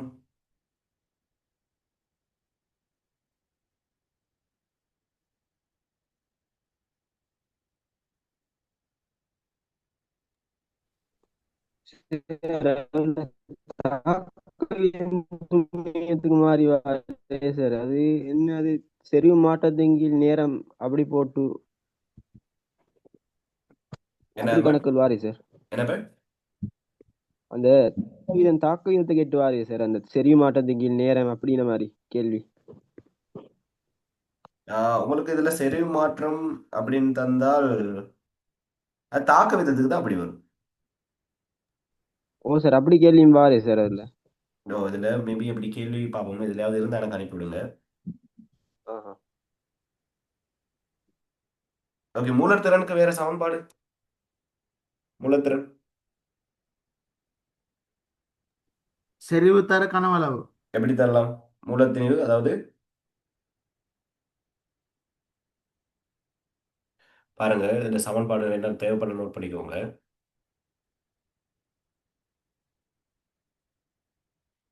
மூலத்திறன் வந்து எம்னு சொல்லுவோம். எம் மூலத்திறன் எப்படி இருக்கும்? பொருளின் அளவு அளவு இது மூல்ல இருக்கும். அதன் கீழ் கரைசலின் கன அளவு. லிட்டர்லன்னு சொன்னா நீங்க டெசிமீட்டர் -3ல கொடுக்கலாம். சரி, அப்படி இல்லைன்னு சொன்னால் பொருளின் அளவு, அதாவது மூல்ல கொடுத்துட்டு அதன் கீழ் திணிவுலையும் கொடுக்கலாம், கரைசலின் திணிவு.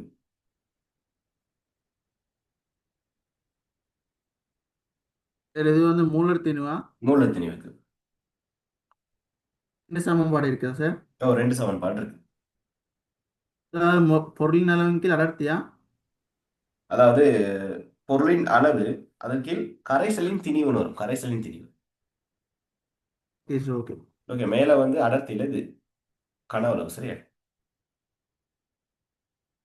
சரி, டெசிமீட்டர் அப்படிங்கிறது என்னதுடா? டெசிமீட்டர், ஒரு டெசிமீட்டர் அப்படின்னு சொன்னா என்னது? டெசிமீட்டர் கனம் ஈக்குவல் டு 1 கிலோகிராம். ஓகே, ஒரு டெசிமீட்டர் அப்படிங்கிறது என்னன்னு சொல்லுங்க.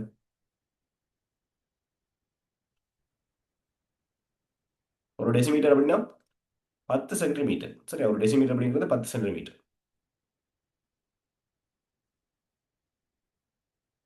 Okay Usman. Yes sir, okay. Okay, அப்போ ஒரு மீட்டர்ல 10 டெசிமீட்டர் இருக்கும். சரி, அப்போ ஒரு லிட்டர், ஒரு லிட்டர் எதுக்கு சமம்? ஒரு லிட்டர்னா என்னது? 1000 மில்லி லிட்டர் லிட்டர் இருக்கும். அப்போ ஒரு லிட்டர் எதுக்கு சமனா இருக்கும்? 1000 சென்டிமீட்டர் கணக்கு. ம்? 1000 சென்டிமீட்டர் கணத்துக்கு சமனா இருக்கும். ஓகேவா? 1000 சென்டிமீட்டர் கணம். அப்போ 1000 சென்டிமீட்டர் கணம் எதுக்கு சமனா இருக்கும்? கணக்கு.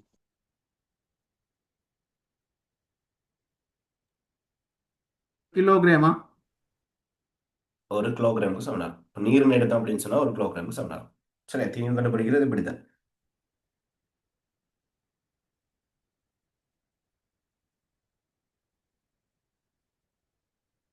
ஓகே, வேற எந்த இடத்துல உங்களுக்கு வேற?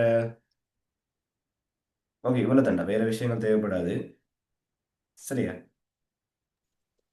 சரி, அந்த பொருளின் அளவின் கீழ் மத்தது என்ன கீழ்ல டெசிமீட்டர் கணம் தந்திக்கு என்னது? டெசிமீட்டர் கணம்ங்கிறது கனவுளது. கணம். நீங்க லீட்டர்லையும் கொடுக்கலாம்.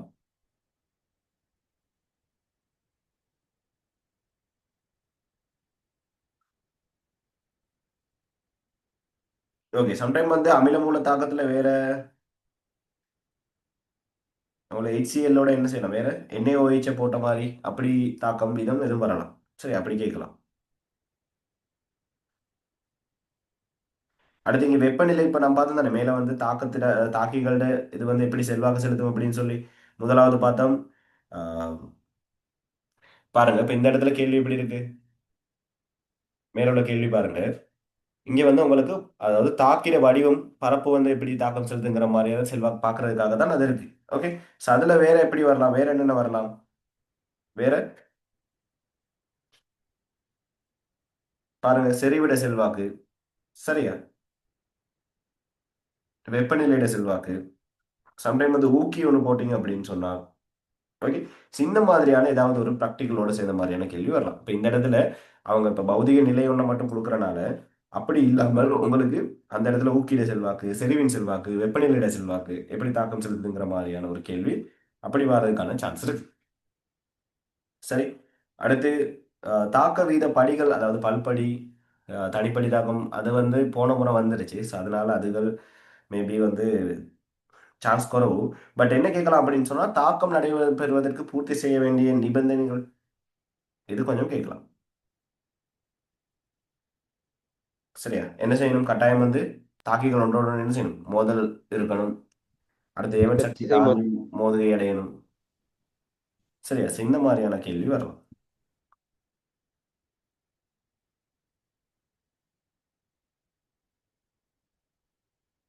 ஓகே, ஸோ அதெல்லாம் கொஞ்சம் பார்த்து வைங்க. ஓகே ஓகே, அடுத்து பாருங்க மூணாவது ஸ்ட்ரக்சர். விட்டமின்கள் என்பவை வளமையான ஆரோக்கியத்தை பேணவும் வளமையான அனுசேபத்தை பேணவும் சிறிதளவு தேவைப்படுகின்ற சேர்வைகளாகும். விட்டமின்கள் தொடர்பாக தரப்பட்டுள்ள கூற்றுகள் சரியாக இருப்பின் சரி எனவும் சரி குறியையும் இல்லையெனில் எக்ஸ் குறியையும் இட்டு பின்வரும் அட்டவணையை பூரணப்படுத்துகன்னு சொல்றாங்க. இயல்புகள். விட்டமின்கள் சகல விட்டமின்களும் சேதன சேர்வைகளாகும். ஆமாவா இல்லையா? சரி. சரி சார். சகல விட்டமின்களும் என்னது? சேதன சேர்வைகள். சேர்வைகளாகும். வேதனை சேர்வைகளா? சரி, அடுத்து விட்டமின்கள் உடலில் உற்பத்தி செய்யப்படக்கூடியவை. சரி. டேய், விட்டமின் உடல்ல உற்பத்தி செய்ய இல்ல முடியுமா? சார். ஓகே, என்னது விட்டமின்கள் வந்து இல்ல என்னது சார், பிள்ளை. உற்பத்தி செய்ய முடியாது. உடல்ல வந்து உற்பத்தி செய்ய முடியுமா? இல்ல. ஓகே, எப்படியா நம்ம உடலுக்கு தேவையான விட்டமின்கள் எடுக்கிறோம்? உணவுகளின் உணவு மூலமா நம்ம என்ன செய்யணும்? விட்டமின் நமக்கு தேவையான உணவை வந்து எடுக்கிறோம். சரி, அடுத்து பாருங்க, உணவு மூலம் கட்டாயம் எடுக்கப்பட வேண்டியவை. சரியா பிள்ளையா? கட்டாயம் நமக்கு என்ன செய்யணும்? விட்டமின்கள் தேவைன்னு சொன்னா உணவு மூலமா தான் நம்ம எடுக்கணும். ஓகே, அடுத்து விட்டமின் கூறு இல்லாத போது நொதியத்தின் தொழிற்பாடு பகுதியாகவோ அல்லது முற்றாகவோ செயலிழக்கும். சரி சார். சரியா பிள்ளையா? விட்டமின் கூறு இல்லைன்னா நொதியத்தின் தொழிற்பாடு என்ன செய்யும்? சரி. பகுதியாகவோ முழுமையாகவோ என்ன செய்யும்? செயலிழக்கும் அல்ல தடைப்படும். ஓகே, அடுத்து நீரில் கரையும் விட்டமின்கள் ஏடிஇகே. இல்ல சார். ஓகே, அப்ப நீர்ல கரையும் இல்ல விட்டமின்கள் சார். என்னென்ன? பிசி பியும் பிசி. சியும். அப்போ ஏடிஇகே எதுல கரையும்? கொழுப்புல. கொழுப்பமிலங்களில் சார். கொழுப்பு. ஓகே, கொழுப்புல கரையும். லிப்பிட்டுகளில். என்னதுல கரையும்? கொழுப்புல கரையும். சரி, சரி, இது கொஞ்சம் முக்கியமானது. மேபி இதுகள் வந்து உனக்கு எம்சிக்யூ சைடுக்கு தேவைப்படலாம்டா. எம்சிக்யூ பக்கம் கட்டாயம் தேவைப்படலாம்.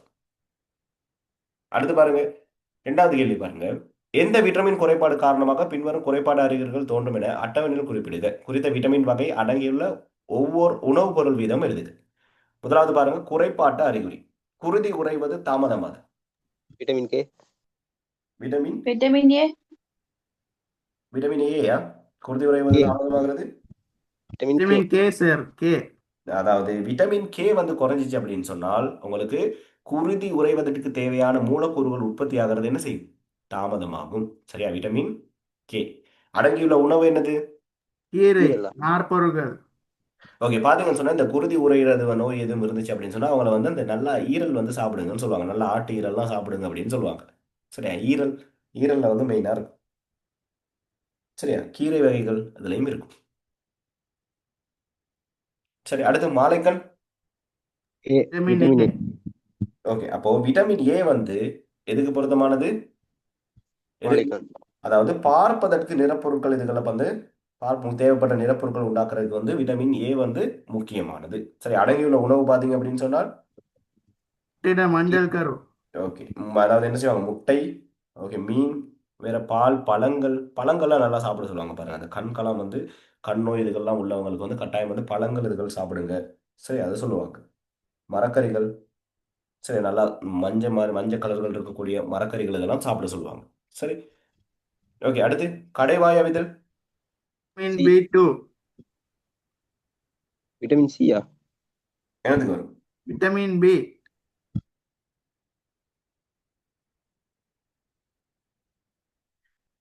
விட்டமின் பியா சியா? B sir.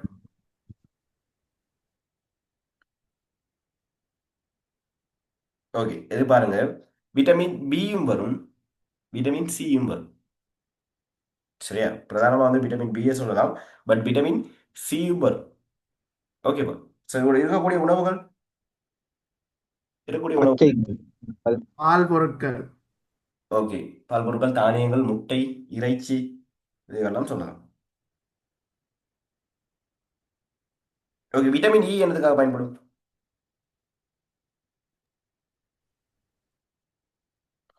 Vitamin E.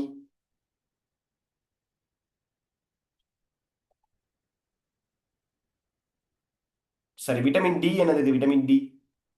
நோய் விட்டமின் டி என்புருக்கி என்னதுடா?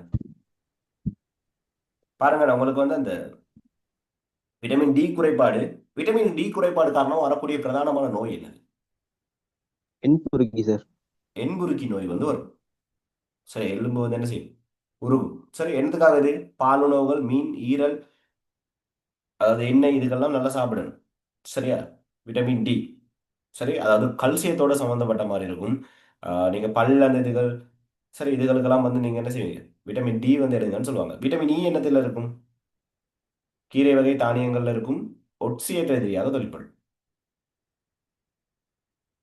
சார் அதோட நோய் என்ன? எதுலமே விட்டமின் ஈட நோய், விட்டமின் இ விட்டமின் வந்து ஈட பெருசா நோய். பெருசா குறைபாடு அப்படின்னு இல்லை. விட்டமின் இ வந்து குறைபாடு அப்படின்னு இல்லை. சரியா? பட் நீங்க என்னன்னா இந்த முடி கொட்டுறது பாத்தீங்கன்னு சொன்னா விட்டமின் இ வந்து எடுக்க சொல்லுவாங்க. பாத்தீங்களா? தலைமயிர் நன்கா வளர்றதுக்கா சார்? தலைமயிர் வளர்றது, நகங்கள், அந்த மாதிரி வளர்ச்சி இதுகளுக்கு விட்டமின் இ வந்து செல்வாக்கு செலுத்தும். பாருங்க, இந்த தலைமுடி கொட்டுறவங்க வந்து விட்டமின் ஈயை வந்து டெப்லெட் வாங்கி உடச்சி ஊத்தி எண்ணெயோட போட்டு தலைக்கு வைப்பாங்க, பாத்திருக்கீங்களா? ஓ சார். இல்லையா? கேர்ள்ஸ் பொதுவாக யூஸ் பண்ணுவாங்க அப்படி இல்லையா? விட்டமின் இ தான் நல்ல முடி வளரும். தலைக்கு தேங்காய் எண்ணெயோட என்ன செய்யுங்க, விட்டமின் ஈயை வந்து அந்த டெப்லெட் வாங்கிட்டு வந்து உடச்சி ஊத்திட்டு ஆயிலோட சேர்த்து வச்சீங்கன்னு சொன்னா விட்டமின் இ வெட்டி வந்து வேரெல்லாம் போட்டு என்னப்ப. வெட்டி வேரெல்லாம் போட்டு ஓ, நல்லா தேங்காய் எண்ணெய் வெற்றி தேய்ச்சி வேறு குளிக்கணும் இது சார். கருவேப்பிலை எல்லாம் அரைச்சி பூசி வச்சு பூசுனீங்கன்னா நல்லா முடி வரும். சரியா?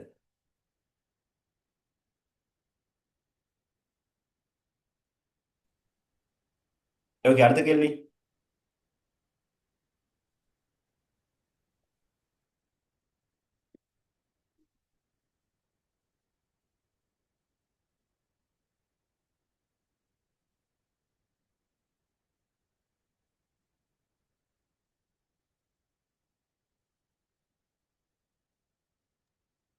ஓகே, பாருங்க அடுத்து. ஒரு இனப்பூச்சி ஒரு மேற்பரப்பில் இருந்து செங்குத்தாக குதிக்கிறது. ஒரு மேற்பரப்புல இருந்து ஒரு இனப்பூச்சி வந்து ஒரு பூச்சி ஒன்று செய்யலாம், செங்குத்தா வந்து குதிக்குதாம். இது தனது கால்களை வேகமாக நீட்டுவதன் மூலம் இதை செய்கிறது. இதனால் அது மேல் நோக்கிய விசையை அனுபவிக்கிறது. சரி, இப்படி வச்சிருக்கான், இந்த பக்கம் நல்ல ஃபோர்ஸ் ஒன்று கொடுத்து வேற என்ன செய்யறாரு, இங்க இருந்து தள்ளி இப்படி மேலே போறாரு. சரி, மேலே போற உயரம் வந்து இந்த காட்டுறாங்க. சரி, அடுத்து பாருங்க. ஒன்று பூச்சி அதன் தாவலை தொடங்கும் முன் காட்டுகிறது. இரண்டு பூச்சி அதன் தாவல்களை கால்கள் முழுமையாக நீட்டப்பட்டு மேற்பரப்பிலிருந்து வெளியேறும் தருணத்தை காட்டுகிறது. சரி, ஒன்றும் ரெண்டும், ஒன்றாவது வந்து மேற்பரப்பில் இருக்கிறதையும், ரெண்டாவது வந்து பூச்சி வந்து அதை தாவுறதையும் காட்டுதா. சரி, பாருங்க, முதலாவது கேள்வியை பாருங்க. நியூட்டனின் மூன்றாம் விதியை தருக. நியூட்டனின் மூன்றாம் விதி. ஒவ்வொரு தாக்கத்துக்கும் சமனும் எதிருமான மறுதாக்கம் உண்டு. ஓகே, ஒவ்வொரு தாக்கத்திற்கும் சமனும் எதிருமான மறுதாக்கம் காணப்படும். ஓகே, அப்ப நியூட்டன் முதலாம் விதி என்னது?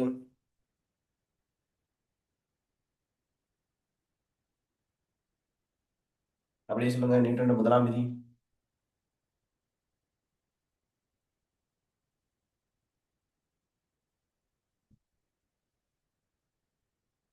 எங்க உஸ்மான்?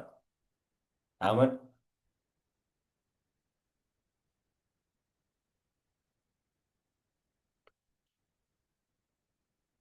என்னடா நியூட்டன் முதலாம் விதியை யோசிக்கிறீங்க? சார், புறவிசை புறவிசையில் தாக்காத போது ஓய்லிருக்கும் பொருள் தொடர்ந்தும் ஓய்லிருக்கும் சீரான வேகத்தில் இயங்கும். புற விசைகள் தாக்காவிடத்தில் ஓய்வுள்ள பொருள் தொடர்ந்து ஓய்வில் இருப்பதோடு இயங்கிக் கொண்டிருக்கும் பொருள் தொடர்ந்து சீரான வேகத்தில் இயங்கும். குறித்த திசையில் குறித்த வேகத்தில் என்ன செஞ்சிட்டு இருக்கும், இயங்கிக்கிட்டு இருக்கு. ஓகே, இரண்டாம் விதி. இந்த மாற்ற வீதமானது அழுத்திய விசைக்கு நேர் விகித சமன். ஓகே, ஒரு பொருளில் அழுத்திய உந்த மாற்று வீதமானது என்னது? விசைக்கு நேர்விகித சமனார். சரி, எப் சமன் எம்ங்கிற சமன்பாடு எதுல இருந்து வந்துச்சு? ஒன்றுலேருந்து இரண்டாம் நியூட்டன். இயக்க விதி. நியூட்டன் எத்தனாம் விதி? இரண்டாம் விதியில இரண்டாம் இருந்து விதி. வந்துச்சு. சரி, அப்ப நியூட்டன் மூன்றாம் விதி என்னது? ஒவ்வொரு தாக்கத்துக்கும் சமனும் எதிருமான சமனும், மறுதாக்கம். அதாவது பருமனில் சமனும், சரியா? பருமனில் சமனும் திசையில் எதிரும். எதிருமான மறுதாக்கம் காணப்படும். ரெண்டு இந்த வேற்று முக்கியம். பருமனில் சமனும் திசையில் எதிருமான மறுதாக்கம் காணப்படும்.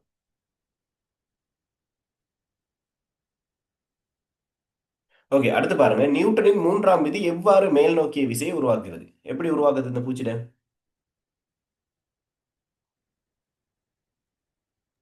எப்படி? நியூட்டன் மூன்றாம் விதி இந்த பூச்சி இது சந்தர்ப்பம் எப்படி, அந்த பூச்சி பாயிற சந்தர்ப்பத்துல எப்படி தொழிற்படுதுன்னு கேக்குறாங்க. என்ன செய்யுது? பூச்சி என்ன செய்யுது? தன்னோட கால்களை வச்சு என்ன செய்யுது? மேற்பரப்பு சரி மீது சார். என்ன செய்யுது? ஒரு தள்ளுகையை ஏற்படுத்துது. சரியா? மேற்பரப்பு மீது என்ன செய்யுது? ஒரு தள்ளுகையை ஏற்படுத்துது. சரியா? அந்த பூச்சி என்ன செய்யுது?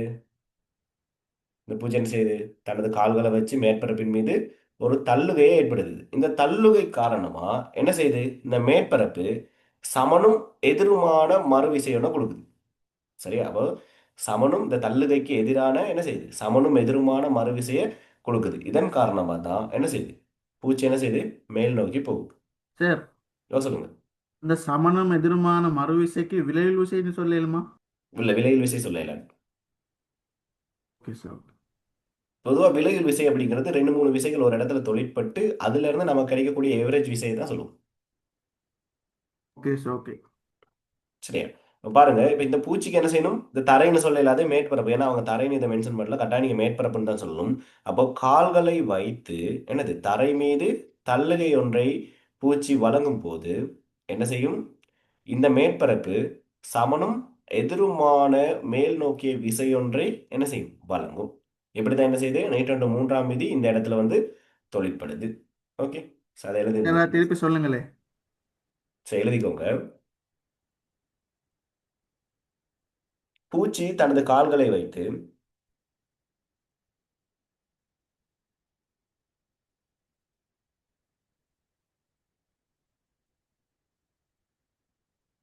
பூச்சி தனது கால்களை வைத்து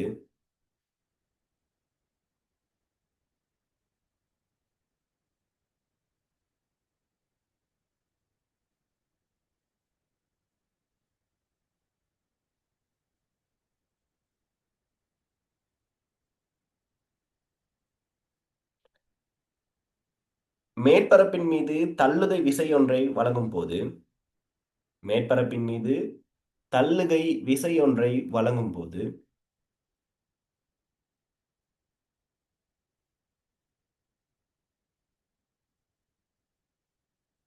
மேற்பரப்பின் மீது தள்ளுகை விசையொன்றை வழங்கும் போது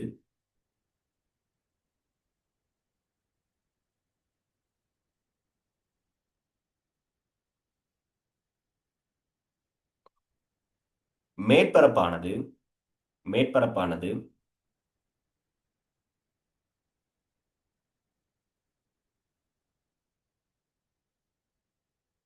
மேற்பரப்பானது சமனும் எதிருமான மறுவிசையை கொடுக்கும். சமனும் எதிருமான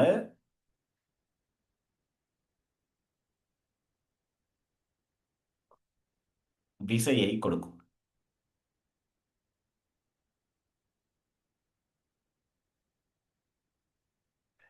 சரியா? சலை தொடர்ந்து எழுதிக்கிட்டாலும் ஓகே. நியூட்டனின் மூன்றாம் விதிக்கு அமைய பூச்சி என்ன செய்யும்? மேல் நோக்கி செல்லும். நியூட்டனின் மூன்றாம் விதிக்கு அமைய பூச்சி மேல் நோக்கி செல்லும்.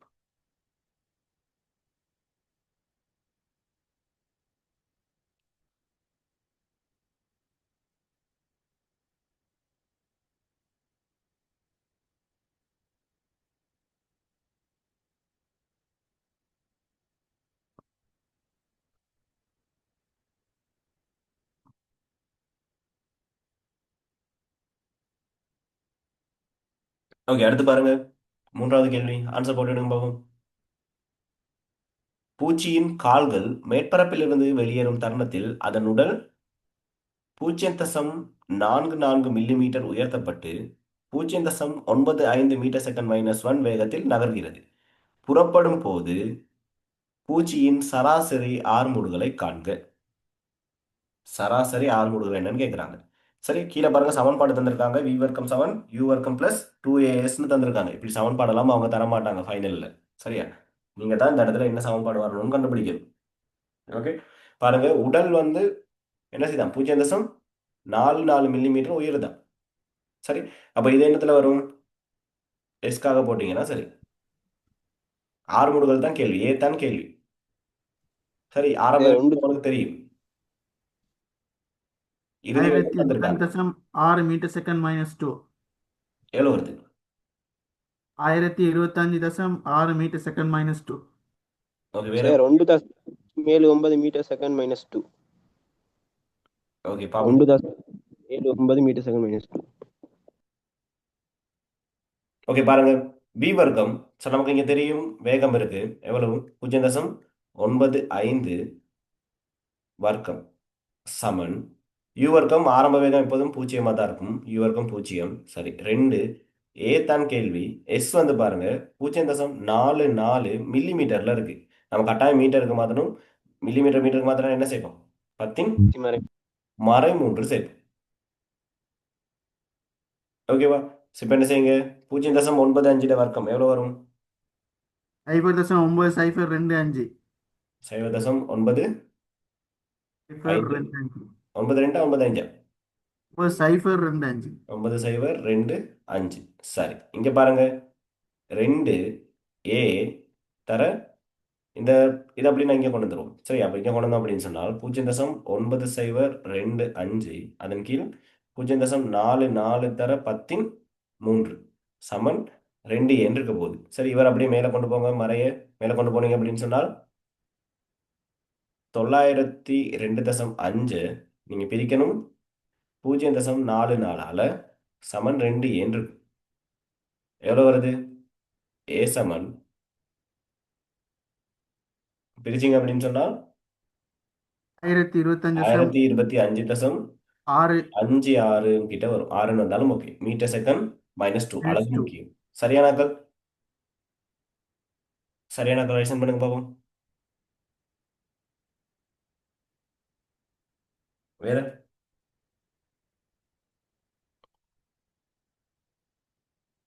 பாத்திமா ஓகே. அபி,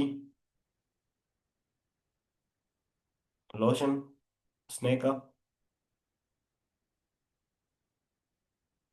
ஃபுல்லாக செஞ்சிருக்கான பேப்பரா?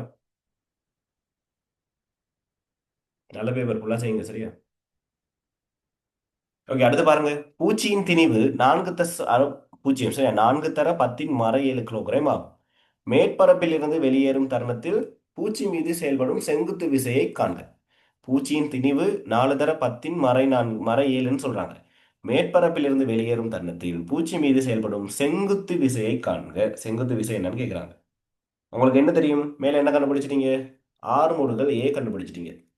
திணிவு தந்திருக்காங்க. அப்போ செங்குத்து விசை விசை எப்படி இருக்கும்? எப்சமன் MA இருக்கும். திணிவு இருக்கு 4 தர 10 தர ஏ வந்து கண்டுபிடிச்சிருக்கீங்க எவ்வளோன்னு சொல்லி 1025.56 சொல்லி. ஸோ பெருக்குனீங்க அப்படின்னு சொன்னா எவ்வளோ வருது?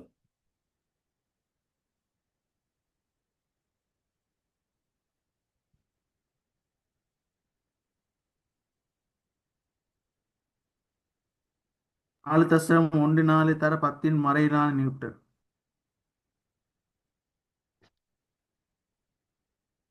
எப்படா பெருக்குனீங்க அப்படின்னு சொன்னா உங்களுக்கு 4.1 வரும். 4 தர 10 அதாவது 4 தர 1025.56.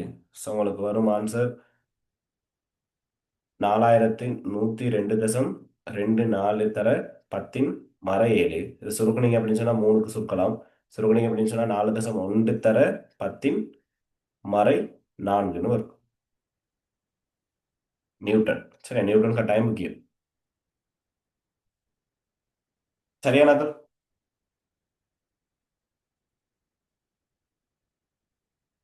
ஓ சார் சார் ஓகே, அடுத்து பாருங்க பூச்சியின் மேல் நோக்கி நகர்வதை எந்த மாறா விசை எதிர்க்கிறது? யார் வந்து எதிர்ப்பா? பூச்சி வந்து மேல் நோக்கி போறதை யார் எதிர்ப்பா? ஒரு பொருள் நாம மேல் நோக்கி போறோம் அப்படின்னு சொன்னா, ஒரு பொருள் மேல் நோக்கி போகுதுன்னு சொன்னா அதை எதிர்க்கக்கூடியது எது? எது எதிர்க்கும்? வழியில முதலாவது ஒண்ணு வலி இருக்கும். ஓகே, அது இல்லாமல் வேற? புவியீர்ப்பு.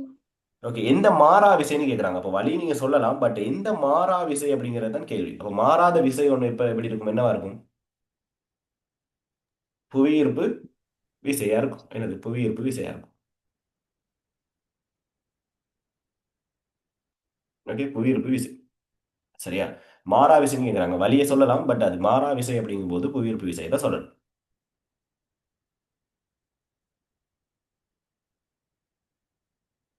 ஓகே, அடுத்த கேள்வி பாருங்க. காற்றின் எதிர்ப்பும் பூச்சியின் இயக்கத்தை எதிர்க்கிறது. காத்துட்டு எதிர்ப்பும் வந்து என்ன செய்யலாம்? பூச்சிയുടെ இயக்கத்தை வந்து எதிர்க்குதாம். பூச்சியின் கால்கள் மேற்பரப்பிலிருந்து வெளியேறும் கணத்தில் அது 0.95 மீட்டர் செகண்ட் -1 வேகத்தில் பயணிக்கிறது. அதன் அதி உயர் உயரத்தை அடைய இன்னும் 9.3 தர 10^2 செகண்ட் தேவைப்பட்டது. இந்த நேரத்தில் அது அடையும் உயரத்தில் ஏற்படும் மாற்றத்தை கணக்கிடுக. அதன் அமர்மூடுதல் மாறிலி என கொள்க. சரி, அமர்மூடுதல் வந்து என்ன செய்யலாம்? மாறிலின்னு எடுக்கட்டாம். அப்போ காற்றோட எதிர்ப்பு வந்து இருக்காம். சரி, வெளியேறும் கணத்துல வந்து வேகம் ஒன்று சொல்லியிருக்காங்க. சரி, அது உயரத்தை அடைய எவ்வளவு நேரம் தேவைப்பட்டதுங்கிறதையும் சொல்றாங்க. சரியா? இப்ப என்ன கேக்குறாங்க? அதன் அமர்முடுகள் வந்து மாறலின்னு எடுத்துட்டு ஏற்படும் மாற்றம். சரியா? அதே உயரத்துல ஏற்படக்கூடிய மாற்றம். இந்த நேரத்துல, குறிப்பிட்ட நேரத்துல எவ்வளவு தூரம் வந்து போயிருக்கும் அப்படின்னு கேக்குறாங்க. என்ன சமன்பாடு?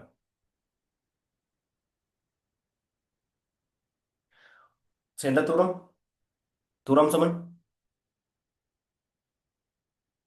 சமன் யூடி பிளஸ் ஹாஃப் ஏடி வர்க்கமா. வேற என்ன போடலாம்? வேற? வேகம் சமன் தூரத்தின் கீழ் நேரம். ஓகே, அரை எம்வி வரைக்கும் போடலாமா? இல்ல அரையுமே போடையில அது. ஓகே, பாருங்க, என்ன சமன்பாடு போடுவோம்? அவங்க என்ன சொல்றாங்க உங்களுக்கு? நேரம் தந்திருக்காங்க, வேகம் இருக்கு. சரியா? பட் இங்க நீங்க வேகம், அதாவது தூரம் சமன், அதாவது வேகம் எப்படி வரும்? வேகம் சமன் தூரத்தின் கீழ் நேரம்னு வரும். சரி, இதுல போடலாம். பட் என்னன்னா இங்க வேகம் வந்து பாத்தீங்க அப்படின்னு சொன்னால் அந்த பூச்சிட வந்து இயக்கத்தை வந்து யார் எதுக்குறா? காத்தும் எதுக்குது அப்படிங்கறனால இங்க நீங்க சராசரி வேகம் போடுங்க. சராசரி வேகம்.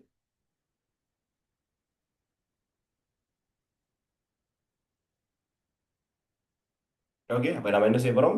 வேகம் என்ன செய்ய போறோம்? சராசரி வேகம் தான் போடும். சரி, அப்போ தூரத்தின் கீழ் நேரம்னு வரும். சரியா? சராசரி வேகம் அப்படின்னு சொன்னா என்னது? சராசரி வேகம் எப்படி கண்டுபிடிப்பீங்க? வேக மாற்றமே எப்படி செய்யும் சராசரி வேகம்? ஆரம்ப வேகத்தையும் இறுதி வேகத்தை இறுதி கழிக்கணும். வேகத்தையும் கூட்டிட்டு ரெண்டால பிரிச்சு விடுவோம். u பிளஸ் வி, அதை ரெண்டால பிரிச்சு விடுவோம். சரி, அப்போ இங்க தூரம் சமன், இங்க சராசரி வேகம், அதோட கொடுத்துருக்க நேரத்தை நீங்க பெருக்குனீங்கன்னா சரி. ஓகேவா? பாருங்க, சராசரி வேகம் இல்ல, 0, ஆரம்ப வேகம் 0, இறுதி வேகம் தான் நமக்கு இருக்கு. அப்போ 0.95 ரெண்டால பிரிச்சுட்டு இங்கே 9.3 தர 10^2 இருக்கு செகண்ட். இதை பெருக்கி விட்டீங்கன்னா சரி. எவ்வளவு வருது?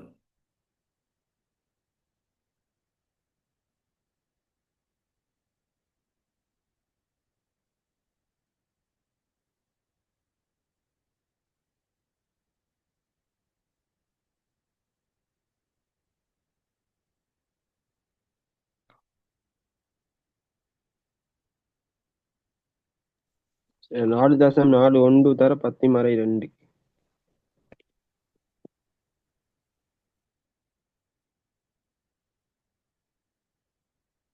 0.044.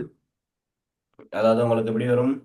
இங்க இதை அப்படியே பெருக்கிட்டு இந்த 10 அப்படியே இருக்கட்டும், இதை பிரிச்சுட்டு இதை போட்டீங்க அப்படின்னு சொன்னால் 4.4175 தர 10^2 இருக்கும். ஸோ இன்னும் கொண்டு போனோம் அப்படின்னு சொன்னால் 1 2 கொண்டு போனீங்க அப்படின்னு சொன்னால் 0.0415 என்னன்னு இருக்கும்? மீட்டர்னு இருக்கும்.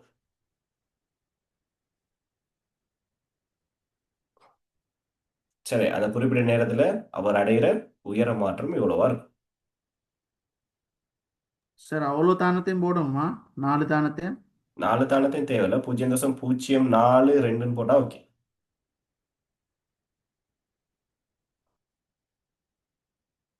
சரி, இதுலயும் சராசரி கேட்கணும், ரெண்டால பிரிக்கணுமா? எதுலையுமே சராசரி, ஏதாவது எதுலையுமே சராசரி அப்படின்னு இல்லை. இப்போ நாம இங்க ஆரம்ப வேகம் இறுதி வேகம்னு ரெண்டு எடுக்கிறனால ரெண்டால பிரிக்கிறேன்.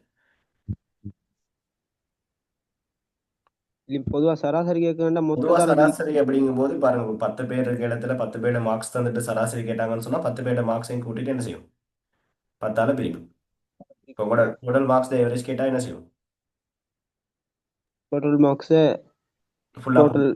எத்தனை பாடங்கள் எழுதிருக்கீங்களோ அதால பிரிக்கும். சரி, சராசரிங்கிறது எத்தனை இதை கூட்டுறீங்களோ அத்தனையால பிரிக்கணுங்கிறது. சரி சார். ஓகே, நல்ல ஒரு கேள்வி அந்த கேள்வி. மூணாவது கேள்வி நல்ல கேள்வி.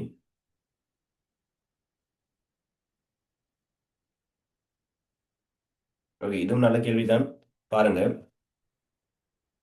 அதாவது திருப்ப கோட்பாடு. So, இந்த முறை பெரும்பாலும் எதிர்பார்க்கப்படுற ஒரு கேள்வி தான் இந்த திருப்பம். சம்டைம் வந்து எம்சிக்யூல வரலாம். அப்படி இல்லை அப்படின்னு சொன்னா மேபி எஸ்ஐ பக்கம் விசையோட சேர்ந்த மாதிரியான கேள்வி ஒன்றாவும் இந்த முறை எதிர்பார்க்கலாம். சரி, பாருங்க, திருப்ப கோட்பாட்டை பயன்படுத்தி அன்னளவாக 60 கிராம் திணிவுடைய கல் துண்டொன்றின் திணிவு எம். சரியா, கல் துண்டுடைய திணிவு என்னவாம், எம்மாம். எம்மை துணிவதற்காக உமக்கு பின்வரும் உருப்படிகள் தரப்பட்டுள்ளன. நிறை உருப்படிகள் தந்திருக்காங்க பாருங்க. 10 கிராம், 50 கிராம், 100 கிராம், மீட்டர் அளவு சட்டம், கத்தியோரம் உள்ள மரக்குற்றியும் நூல் துண்டுகளும் தந்திருக்காங்களாம். சரி, முதலாவதாக மீட்டர் சட்டத்தை கத்தியோரத்தை சமநிலைப்படுத்த வேண்டும். இதற்கான காரணத்தை குறிப்பிடுங்க. ஏன் நீங்க இந்த மாதிரி வரும்போது முதலாவது வந்து கத்தியோரத்தை வந்து சமநிலைப்படுத்தணும்னு கேட்குறாங்க. பரிசோதனையின் போது மீட்டர் கோலின் அந்த டெர்மினல் ஏற்படும் திருப்புத்திறனை நீக்க வேண்டும். ஓகே, அதனால தான். முதலாவது என்னது, இந்த கத்தியோரம் இல்லாட்டி மீட்டர் சட்டத்துல இருக்கக்கூடிய அந்த விசை திருப்புத்திறனை வந்து சமப்படுத்து. சரி, அதுல வந்து என்னது, நீங்க கணித்தல்ல போ என்ன செய்ய முடியாது. இதுல மீட்டர் சட்டத்துல வந்து திணிவு வந்து என்ன செய்யக்கூடாது, தாக்கம் செலுத்தக்கூடாது. நீங்க கணித்தலின் செய்யும் போது என்ன செய்யக்கூடாது, மீட்டர் சட்டத்துல திணிவு வந்து தாக்கம் செலுத்தக்கூடாது. அதுக்காக நான் முதலாவது என்ன செய்வோம், போட்டோ எப்படி இருக்கும்னு நான் கீழே வரைஞ்சுக்கிறேன் பாருங்க. உங்களுக்கு தந்திருக்காங்க என்னது, மரக்குற்றியால் இருக்கக்கூடிய கத்தியோரம் ஒன்று தந்திருக்காங்க. ஓகே, மரக்குற்றியால இருக்கக்கூடிய கத்தியோரம் தராங்க. ஓகே, இதுல நாம என்ன செய்யறோம், மீட்டர் கோலோ.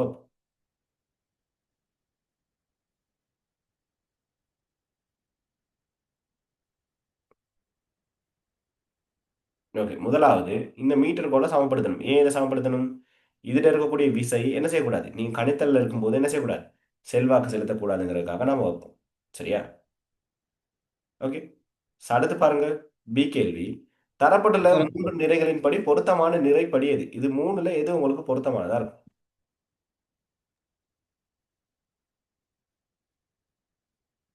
50 கிராம் மேற்படி தெரிவு செய்து பொருத்தமானது. எது பொருத்தமானதா இருக்கும் உஸ்மான், இது மூணுல 50 கிராம் 50 50 கிராம் சார். பொருத்தமானதா இருக்கும். ஏன் 50 கிராம் பொருத்தமானதா இருக்கும், வந்து 60 கிராம் கல்லுக்கு மிக நெருக்கமா இருப்பதால். ஓகே. 60 கிராம் கல்லுக்கு மிக நெருக்கமானது அப்படின்னு சொன்னா என்ன செஞ்சுக்கலாம், நீங்க இலகுவா வாசிப்புகளை எடுத்துக்க முடியும், இலகுவா கல்குலேஷன் இருக்கும். செய்ய முடியும்.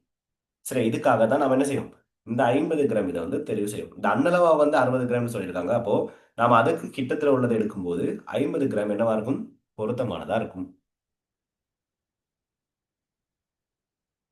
ஓகே, அடுத்து பாருங்க, நிறைப்படியை தெரிவு செய்வதற்கான காரணம் அதுதான். முதலாவது 60 கிராம்ங்கிறது அன்னளவா 60 கிராம் உடைய கல் துண்டு. இப்போ அதுக்கு ஆஹ், கிட்டத்துல இருக்கிறது.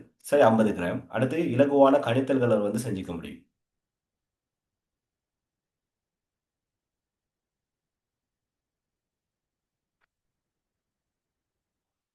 ஓகே, அடுத்து பாருங்க, காட்டப்பட்டுள்ள மேசை மீது சமநிலைப்படுத்தப்பட்ட பரிசோதனை அமைப்பு வரை கத்தியோரத்திலிருந்து நின்றபடி தொங்கவிடப்பட்டுள்ள தூரம் L1ஐயும் கல் தொங்கவிடப்பட்டுள்ள தூரம் L2ஐயும் குறிக்க. சரியா, நிறைப்படி வந்து நீங்க எடுத்த நிறைப்படி இருக்கு தானே, அதை வந்து L1ஆ காட்டுட்டான். சரி, நான் இந்த பக்கம் காட்டுறேன். இது வந்து ஓகே, இந்த பக்கம் L1ன்னு காட்டுறான். இதை வந்து L1. சரி, அடுத்து கல் வந்து தொங்க விடப்பட்டதை வந்து ஓகே, கல் இருக்கு, இதை வந்து L2ன்னு காட்டுறான். சரி, இந்த பக்கம் கல், கல் இதை வந்து நான் வந்து பெரிய கேபிட்டல் எம்மா வைக்கிறேன். சரி, இங்கே வந்து M1 வைக்கிறேன். ஸோ N2 ஈஸிக்காக இவர் M1 வைக்கிறேன். ஏன்னா இந்த பக்கம் L1 தானே. இப்போ L1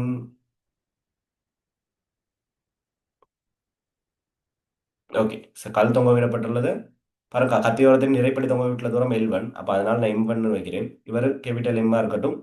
இங்கே L2 குறிக்கன்னு காட்டுறாங்க. இதை குறிச்சு காட்டினீங்கன்னா சரி. கீழ் நோக்கியப்பட்ட விசை M1G, இங்கே mg. சரியானாக்கள்? ஓ சார். ஓகே. இப்போ பாருங்க சமநிலையில் M1 M அடுத்து L1 L2 ஆகியவற்றுக்கு இடையிலான தொடர்பை எழுது. சரி. ஸோ இங்கே விசை சமநிலை அப்படின்னு பார்க்கும்போது சமநிலையில சொல்றாங்க இந்த இடம் தான் சமநிலை புள்ளி, அதாவது திரும்பல் புள்ளியா இருக்கும். சரி. அப்ப இந்த விசை கீழ் நோக்கி இருக்கும்போது இது எப்படி சுத்தும், இது இந்த பக்கமா இருக்கும். சரியா? அப்போ ஒன்றுக்கொன்று எதிர் திசையில பூஜ்ஜியம் எடுத்தா சமநிலை. அதாவது நீங்க வந்து முத கேட்டீங்க தானே, டவுட் ஒன்று கேட்டீங்க. முதல் இதை எப்படி எழுதலாம்? ஈஸியாவே நீங்க எழுதுறதா இருந்தா இப்படி எழுதுவீங்க.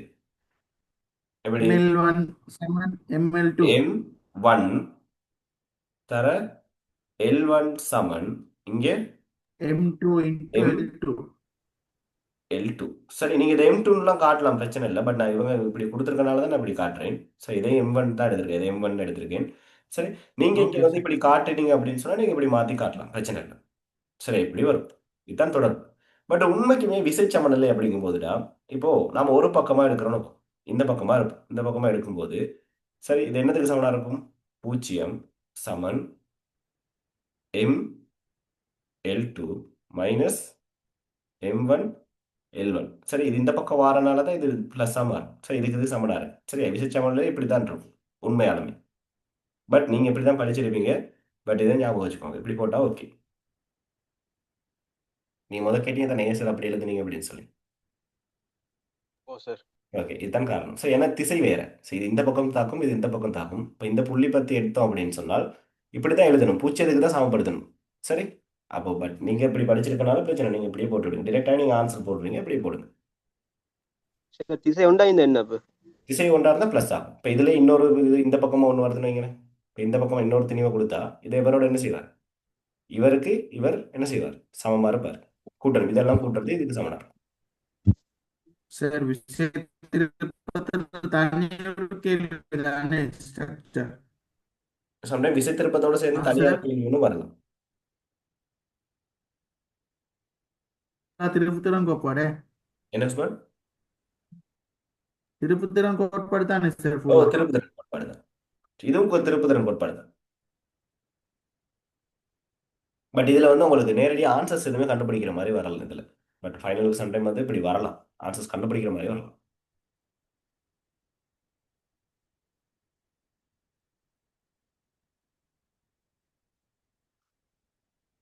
ஓகே, அடுத்து பாருங்க. வரைவு முறையினால் கல்லின் திணிவை திணிவதற்காக வினா 2ல் உள்ள கோவையை மீள் ஒழுங்குபடுத்துக. கல்லோட திணிவை மட்டும் கண்டுபிடிக்கணும் அப்படிங்கும் போது நீங்க அவரை மட்டும் வச்சுட்டு என்ன செய்யணும்? இதை மீள் ஒழுங்குபடுத்துனீங்கன்னா சரி.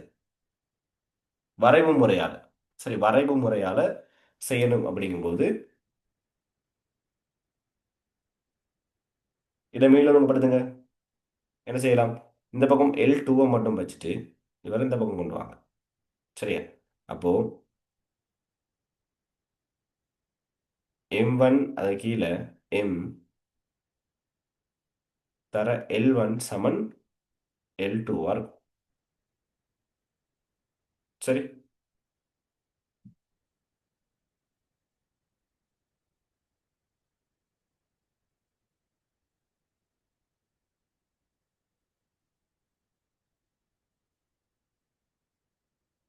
அது ஓகே, எல்லுக்கு சரி. போட்டு வச்சேன். இது ஏன் வந்து வரைவு முறையில வந்து L2 நீங்க எடுக்கிறீங்க?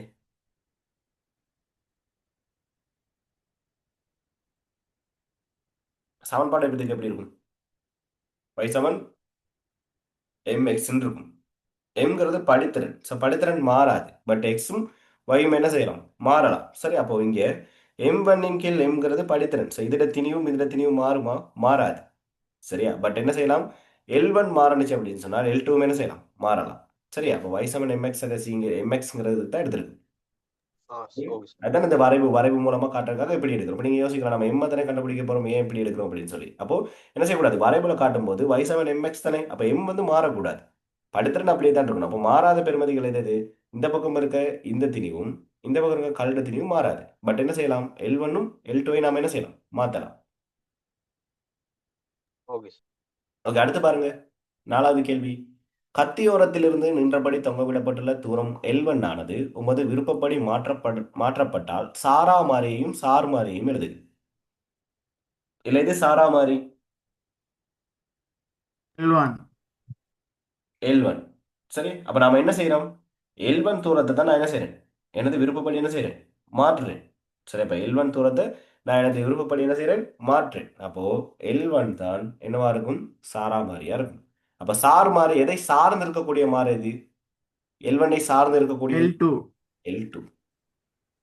இதை சார்ந்து இருக்கு. சரி, இதை நான் என் விருப்பப்படி மாற்றும் போது இது இதை சார்ந்து இருக்கு. அதாவது இது எக்ஸா தொழிற்பட்டால் எக்ஸோட பெறுமதி மாறும்போது இங்க வைட பெறுமதி என்ன செய்யும்? மாறும்.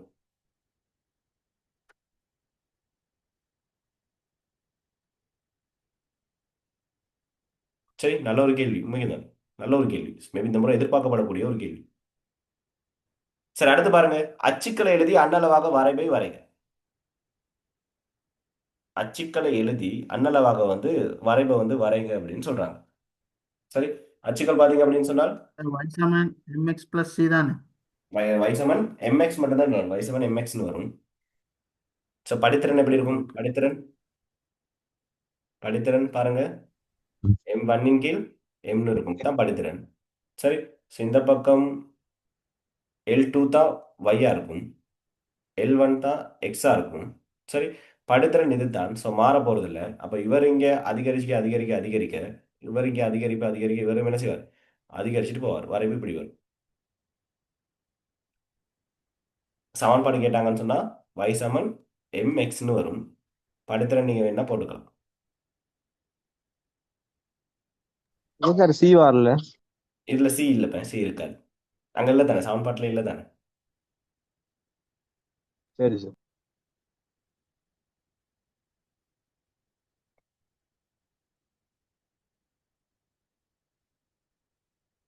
கொஞ்சம் எக்ஸ் பார்ட்டும் வந்து கிரேசியர். ஓ, இந்த முறை கொஞ்சம் பெரும்பாலும் எல்லா கேள்விகள்லையும் இந்த முறை படித்திறனோட சம்மந்தப்பட்ட மாதிரி தராங்க. சம் எக்ஸ்பார்ட்டையும் உள்ள கொண்டு வராங்க. என்பி பேப்பர்ல தந்திருக்காங்க. மேபி அப்படி வர்றதுக்கு சான்ஸ் இருக்குமா இருக்கும். சரியா, நிறைய பாருங்க கெமிஸ்ட்ரி பக்கம் அப்படி பார்க்கும்போதும் பாருங்க கொஞ்சம் வயசம் அந்த எம்எக்ஸ் இதை கொண்டு வராங்க. மேபி வலையை எஸ்ஏ பார்ட்டில் கொடுத்துட்டு நேர்கோட்டு துண்டை இங்கே கொண்டு வரலாம், ஸ்ட்ரக்சர் பார்ட்டு கொண்டு வரலாம்.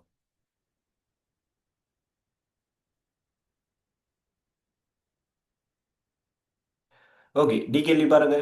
மேலேயுள்ள உருப்படிகளை மாத்திரம் பயன்படுத்தி மீட்டர் சட்டத்தின் திணிவை துணியலாம் என ஆசிரியர் கூறுகின்றார். மேலே உள்ள உருப்படிகள் மட்டுமே வச்சுட்டு என்ன செய்யறார்? ஆசிரியர் சொல்றாராம் திணிவை கண்டுபிடிக்கலாம் அப்படின்னு சொல்லி. இதற்கான பரிசோதனை அமைப்பை வரைக. சரி, இதுக்கான என்ன செய்யலாம்? பரிசோதனை அமைப்பை வரையலாம். ஃபர்ஸ்ட் அதை வரைஞ்சுப்போம் நாம. மேலே உள்ளது தானே, மேலே உள்ள மாதிரியே வரையும். ஓகே, இந்த பக்கம் என்ன போட்டோம்? திணிவை போட்டோம். இந்த பக்கம் கல்ல போட்டோம். சரி, இங்கே இவரை M1ன்னு எடுத்தோம். ஸோ இந்த தூரம் L1. இந்த பக்கம் இவரை கேபிட்டல் M எடுத்தோம். ஓகே, இது L2. சரி, இப்போ பாருங்க. கத்தியோரத்தில் மீட்டர் சட்டம் வைக்கப்பட்டுள்ள புள்ளி O. கத்தியோரத்தில் மீட்டர் சட்டம் வச்சிருக்க புள்ளி O. இது O. ஓவில் இருந்து கல் தொங்க விடப்பட்டுள்ள தூரம் L3ன்னு சொல்றாங்க. ஓவில் இருந்து இப்போ நான் L2ன்னு எடுத்தோம். இப்போ சொல்றாங்க ஓவில் இருந்து கல் இருக்க தூரம் L3ன்னு எடுங்கன்னு சொல்றாங்க. அடுத்து பாருங்க, ஓவில் இருந்து நிறைப்படி தொங்க விடப்பட்டுள்ள தூரம் L4. ஸோ இங்க இருந்து இந்த தூரம் L4ன்னு சொல்றாங்க. அடுத்து எக்ஸ் புள்ளி ஓவில் இருந்து மீட்டர் சட்டத்தின் ஈர்ப்பு மையத்திற்கான தூரம். எக்ஸ்ங்கிறது என்னவாம்? ஈர்ப்பு மையத்திற்கான தூரமாம். எக்ஸ்ங்கிறது என்னது? ஈர்ப்பு மையத்திற்கான தூரம். சரி, இந்த ஈர்ப்பு மையத்தை நீங்க எந்த பக்கம் வேணாலும் காட்டியிருக்கலாம், பிரச்சனை இல்லை. சரியா, பட் என்ன விஷயம்னா நாம யாரை கண்டுபிடிக்க போறோம்? கல்லை தானே கண்டுபிடிக்க போறோம். அப்ப நாம இந்த பக்கம் காட்டுறது பொருத்தமா இருக்கும். சரி, அப்ப ஈர்ப்பு மையத்தை நான் இந்த இடத்துல காட்டுறேன். சரி, ஈர்ப்பு மையம். ஓகேவா? இப்போ M1 இங்கே M. சரி, இவரை M0Gன்னு எடுக்கும். அதாவது இந்த மீட்டர் சட்டத்தில் ஈர்ப்பு மையம். சரி, இப்போ இங்க இருந்து இந்த ஈர்ப்பு மையத்துக்கான இந்த தூரம் Xன்னு சொல்றேன். சரியா? இதுல இருந்து இந்த பக்கம் இருக்கிறதுக்கு எக்ஸ்ன்னு சொல்றேன். இப்ப கேக்குறாங்க இதுகளுக்கு இடையிலான தொடர்பை வந்து எழுதுங்க அப்படின்னு சொல்றாங்க. இதுகளுக்கு இடையிலான தொடர்பு பாருங்க. M1 L4 இந்த பக்கம் இருக்கு. அப்போ M1 இல்லாட்டி சிம்பிள் M, சரி அதான் M1 எழுதியிருக்கோம். L4 சமன் இந்த பக்கம் உள்ளது என்னென்ன இருக்கு? இங்க இருந்து பாருங்க எக்ஸ் தர அந்த பக்கம் M0 பிளஸ் இங்க இருந்து இங்க L4 தர கேபிட்டல் M. எப்படி இருக்கு? இந்த தொடர்பு எப்படி இருக்கு? இந்த மாதிரி இருக்கு. சரி, இப்படி எழுதிருந்தீங்கன்னா சரி. சரியானாக்கள்?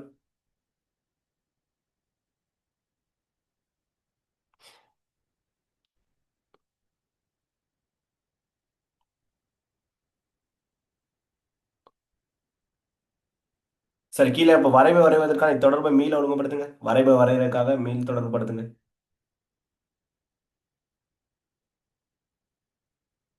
எல்ஃபோக்கு கண்டுபிடிச்சீங்கன்னா சரி.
ஓகே, பாப்போம் பாருங்க. வரைவை வரைவதற்காக இத்தொடர்பை மீள் ஒழுங்குபடுத்துங்க. சரி, வரைவு நம்ம என்னத்தை வச்சு செய்வோம்? இங்க இருந்து இங்க உள்ள L4 நீளத்தை வச்சு செய்வோம். சரி, L4 நீளத்தை அங்க L2 எடுத்தாங்க. சரி, அங்க L2 சொன்னாங்க. இவங்க சொன்ன நேரத்தை நம்ம இப்படி எடுத்திருக்கோம். சரி, நீங்க என்ன செஞ்சுக்கலாம்? சம்டைம் இதை L1 L2 பயன்படுத்தலாம். பிரச்சனை இல்லை, ரெண்டுமே ஒன்று தான், ஒரே விஷயம் தான். சரி, அப்போ நம்ம L4 தான் கண்டுபிடிக்க போறோம். அப்போ பாருங்க M1 இங்க L4, சரி இங்க L3 என்ன L3. சரி, பாருங்க M1 L4. சரி, இங்க இவங்க ரெண்டு பேரும் என்ன செய்றாங்க? கூட்டலா இருக்காங்க. அப்ப இந்த பக்கம் வந்தாங்க அப்படின்னு சொன்னால் நம்ம என்ன செஞ்சு விடலாம்? கழிச்சு விடலாம். சரி, இந்த பக்கம் வந்தாங்கன்னு சொன்னா என்ன செஞ்சு விடலாம்? கழிச்சு விடலாம். அப்போ M நோட் எக்ஸ் சமன் L3 M இருக்க போகுது. சரியா? L3 M இந்த பக்கம் கொண்டு வந்து என்ன செய்யுங்க? பிரிச்சு விட்டீங்க அப்படின்னு சொன்னால் சரி. ஓகே, L3 M இந்த பக்கம் இருக்க M L3 சமன் M1 L4 minus M0 X அதன் கீழ் M இருக்க போகுது. சரி, இப்போ இதையும் வந்து நீங்க என்ன செய்யலாம்?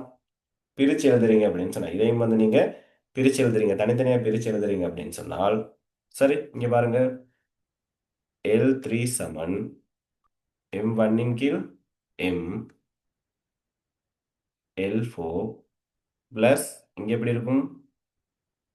M0 M X இருக்க போகுது. இப்படித்தான் இருக்க போகுது சமன்பாடு.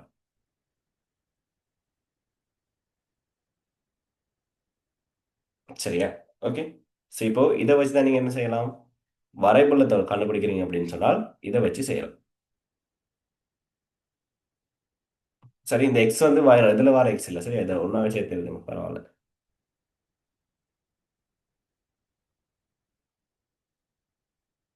MOX. சரி, அப்போ இதுல எப்படி இருக்கும்? y சமன் MX சக CR. ஓகே, படித்திறன் இதே தான். எக்ஸ் வந்து L4 இருக்கும்.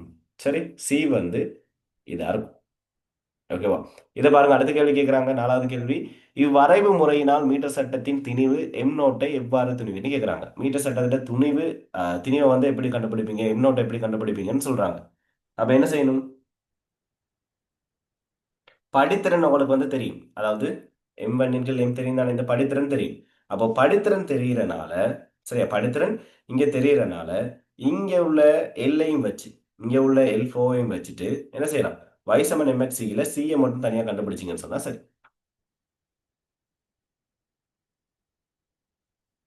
சரி, அப்போ படித்திறன் m தெரியும்.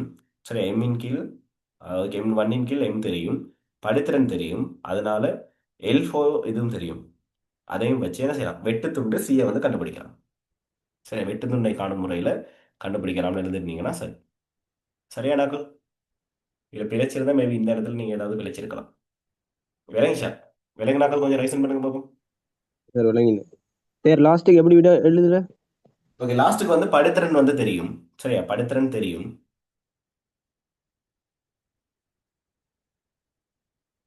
ஆகையினால் எக்ஸையும் L4-னையும் அளந்து காணலாம்.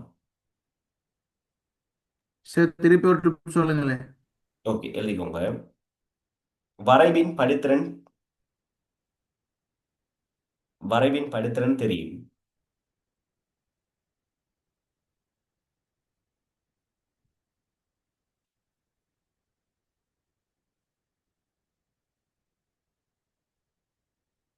வரைவின் படித்திறன் தெரியும். மேலும் L4 மற்றும் எக்ஸின் நீள அளவுகளை பெற்றுக்கொள்ள முடியும்.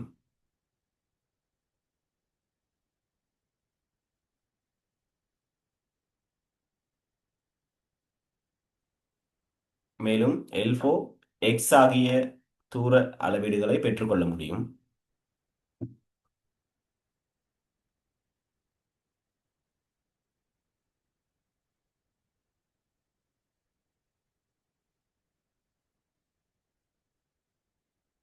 இதனை கொண்டு இதனை கொண்டு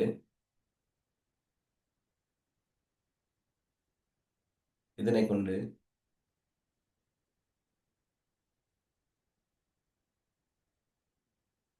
இதனை கொண்டு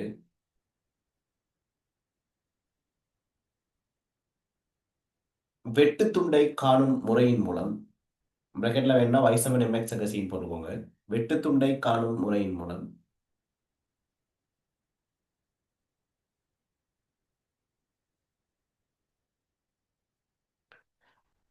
வெட்டு துண்டை காணும் முறையின் மூலம்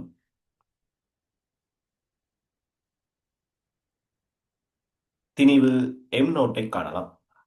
திணிவு m நோட்டை காணலாம்.